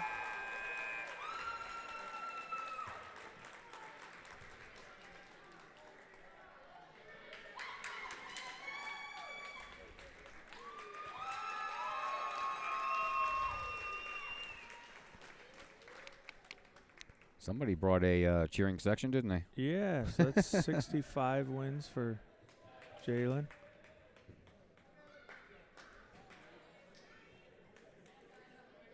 His brother Juan Garst in the house. Juan wrestled for the good guys back in the day.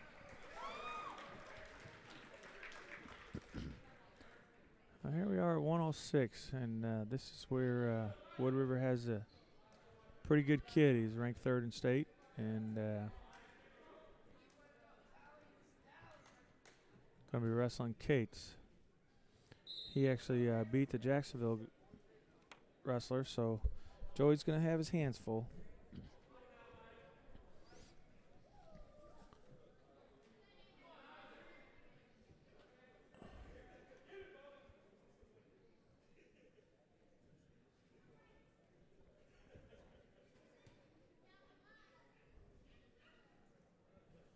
Nice tilt. Roll through tilt. Nice switch off to a half.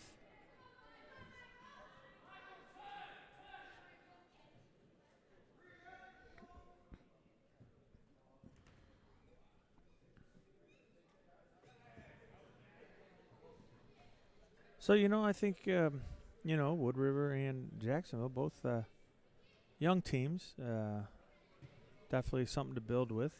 I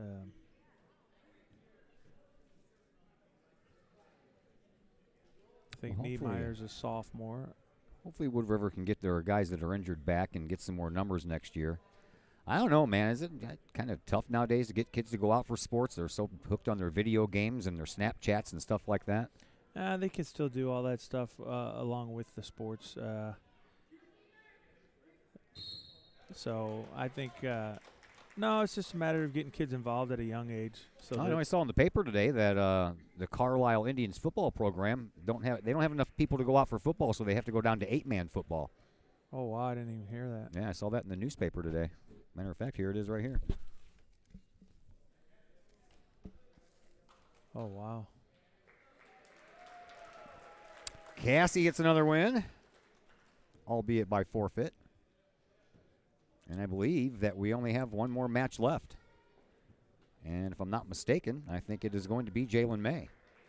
I'm not sure. No, it's not.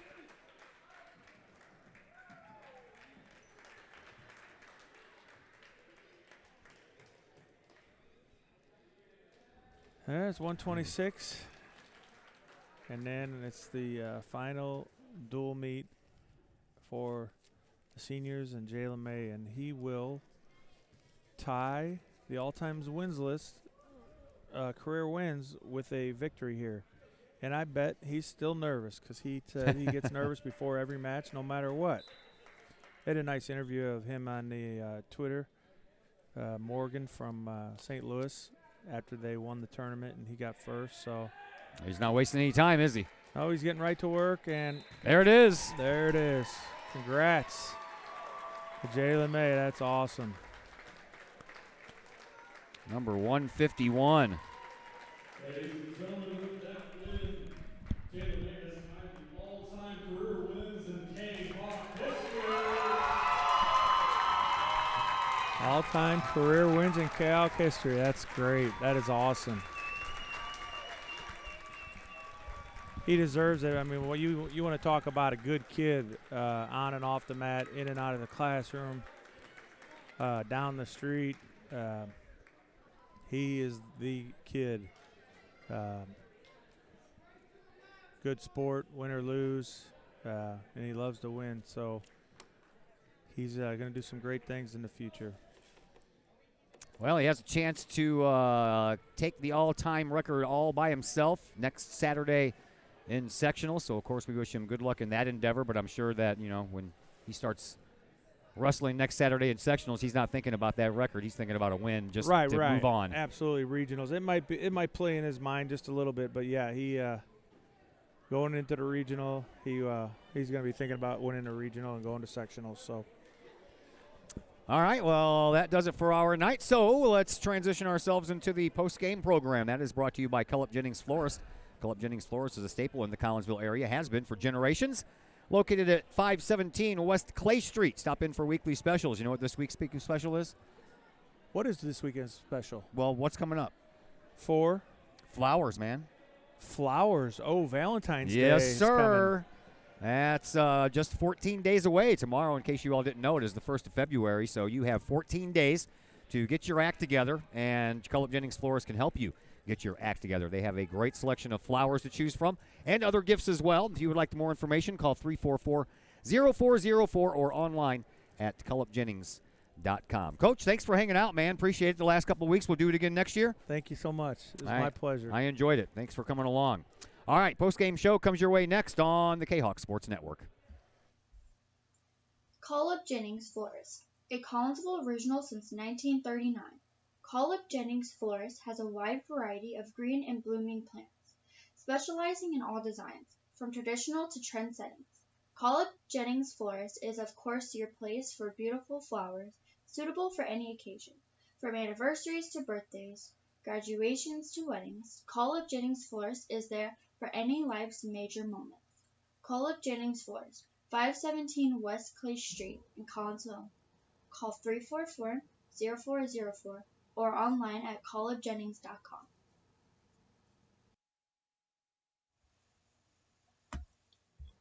Ogle Auctions in Collinsville, the newest in online auctioning. Go to ogleauctionshighbid.com. That's HIBid.com to check out what's up for bid in the next auction. Ogle Auctions deals with everyday items like board games, t-shirts, and more, to collectibles, whether that is a vehicle, vinyl records, or vintage toys. Or how about a trolley car? And Ogle Auctions is always on the lookout for more items. Check out their next online auction at ogleauctionshighbid.com. That's ogleauctionshighbid.com. Or call Kim Ogle today at 618-980-4530. Are the lights on your dashboard putting on a show? Bring it to Mike's Automotive in Collinsville. Mike's Automotive is also a T3 certified tire center. They can handle all of the basics like oil changes and tune-ups and the not-so-basics like complete engine rebuilds. Mike's Automotive also has 24-hour towing and has 3 locations, Millstadt, St. Louis, and in Collinsville. The Collinsville location is at 1150 St. Louis Road, just blocks from the high school. Or call 345-0611, online at mikesautomotive.net and Mike's Automotive on Facebook. Pace Design and Construction in Maryville. Whether building a new home, making an addition to the home you currently own, or finally getting around to that remodeling job you've been putting off, Pace Design and Construction in Maryville can help. Pace Design and Construction is a building and remodeling contractor you can trust. They provide the highest quality, they are dedicated to their customers, and are committed to completing your project on time and within budget. Pace Design and Construction in Maryville. Give them a call at 618-407-5466, online at pacedesignconstruct.com, or on Facebook at Pace Construction Design.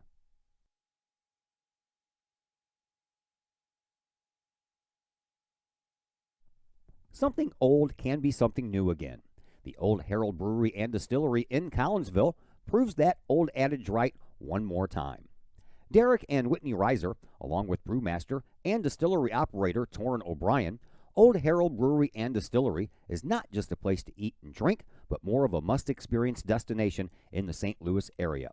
With its Collinsville Herald newspaper feel, Old Herald Brewery and Distillery features a restaurant, a tap room, and of course a state-of-the-art one-of-a-kind distillery. Old Herald Brewery and Distillery can handle all of your group functions, as well with an event space that can handle you and 79 of your friends for any large gathering. And the food? Well, simply amazing, with local and new favorites, plus brunch on Sundays. How about bocce ball or bags on the patio? Old Herald Brewery and Distillery in Collinsville, 115 East Clay Street in Collinsville. Give them a call at 855-8027, online at oldheraldbrewing.com, or on Facebook at Old Herald.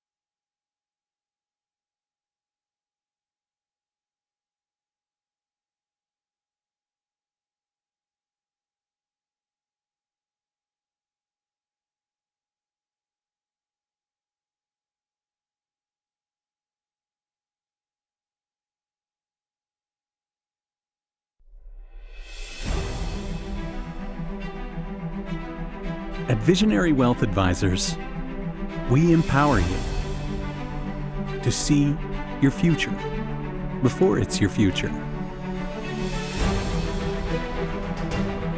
to create your inheritance,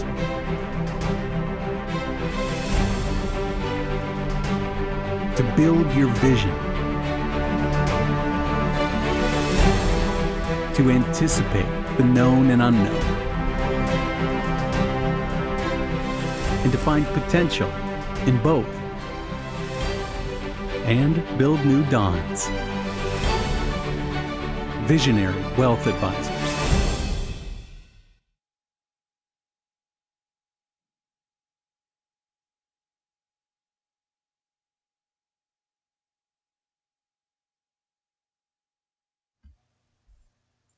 Call Up Jennings Florist, a Collinsville original since 1939. Call Up Jennings Florist has a wide variety of green and blooming plants, specializing in all designs, from traditional to trend settings. Call Up Jennings Florist is of course your place for beautiful flowers, suitable for any occasion. From anniversaries to birthdays, graduations to weddings, Call Up Jennings Florist is there for any life's major moments. Call Up Jennings Florist, 517 West Clay Street in Collinsville. Call 344-0404 or online at callupjennings.com. And once again, we welcome you back to Virgil Fletcher Gymnasium here on the Kahok Sports Network, as Collinsville is victorious tonight here in a tri-wrestling matchup with Jacksonville and Wood River. They beat Jacksonville 62-13 and handled Wood River 75-6. So now Collinsville 20-8. Their regular season is finished as they get ready to head into regionals at Granite City next Saturday morning. And joining us now is Collinsville's head coach Joe Beavis. Congratulations on the win there, Coach. Thank you very much. Looked like it was a pretty typical matchup from what I've seen. They're not all like that, I promise. Jacksonville has some tough kids, but we match up against them real well. And in the past few weeks, Wood River's just been decimated with injuries. Yeah. 3 or 4 weeks ago, they had 13, 14 kids in the lineup, and right now they just don't. I feel bad for them. Being a smaller school, whenever you get a rash of injuries, there's just nobody to replace those. Yeah, guys you have with. no subs. Yeah. We're in a very fortunate place where we have 45 kids in the program. So if we do have some injuries, we can slide some kids in or move some kids around. But they don't have that luxury right now. So best of luck to both those teams as they move forward to regionals next week. Yeah, had some milestones happen here tonight. Drew Evans moves up to number 7 on the all-time falls list with 69, and Garrett Lee with 89 falls moves up to number 4. And, of course, everyone heard the announcement by Zach Bilyeu over there at the bench. 151 in wins. Jalen May ties Mike Delisle for number 1 all-time. Got a chance to break it Saturday. Got a chance to break it Saturday, and actually I felt it was really important. We went and talked after that first dual meet. I felt it was really important to get every senior get their hand raised tonight, and all 7 of our seniors were in that final dual meet. All 7 of them got their hand raised. Jalen May, instead of getting his hand raised and getting that 151st win, we were able to bump him up to 132 pounds, and he got to wrestle. Yeah. And I didn't want it to be very anticlimactic. Right. I wanted it to be, it's not the same if you go out there and just get your hand raised and it's like, oh, you tied it. Like, it's not the same. Yeah, Coach Blaha mentioned the same thing. He looks like he might tie the record with a forfeit. Yeah. So I'm glad you guys got that figured out, and he got to go out there and wrestle and actually earn that 151st win. Oh, absolutely. And just by making weight, he earns it, and it's not his fault the other team didn't have somebody there. Like I said, Wood River's had some injuries, but we talked to him and we talked to all the seniors, and like I said, it's something that we felt was important. Getting all 7 of those seniors' hands raised on what very well could be our last their last dual meet together as a team. Right. And in that meet against Jacksonville, you won 11 matches, and 8 of them were by fall. Our kids know how to pin. Like, our kids are pinners. They, their cradle series is, and Tom had spent a lot of time with them on that, very obviously. I think that's something that they've always been known for, definitely since Tom's been in charge of the program. And that's not something we were going to try and take away from him. Matter of fact, Alex Taylor, my assistant coach, that's something that we work on daily. And our kids really have, taken a liking to it, I think, because it was already there as part of what they were doing. The kids love it. They know how to finish matches whenever they get the opportunity. So whenever they smell blood, they try and finish it as hard as they can. So what's next for you and the Kahawks between now and next Saturday? Well, we're going to enjoy our last weekend off for about the next 3 or 4 weeks, hopefully 4 weeks. Depends on what happens at regionals. But definitely for the next 3 weeks, we're not going to have another weekend off. We're going to be at regional sectionals in state. So we're going to enjoy this weekend off, and on Monday we're going to come in. It's not going to be super long, grindy practices, but they are going to be short, intense practices, getting ready for that regional, that first step towards state championship. All right. Well, thank you very much for having us, and we'll do it again next year. Yes, sir. We sure will. All right. Thank you. That is Joe Beavis, your Collinsville Kahok Wrestling head coach. His team victorious here tonight.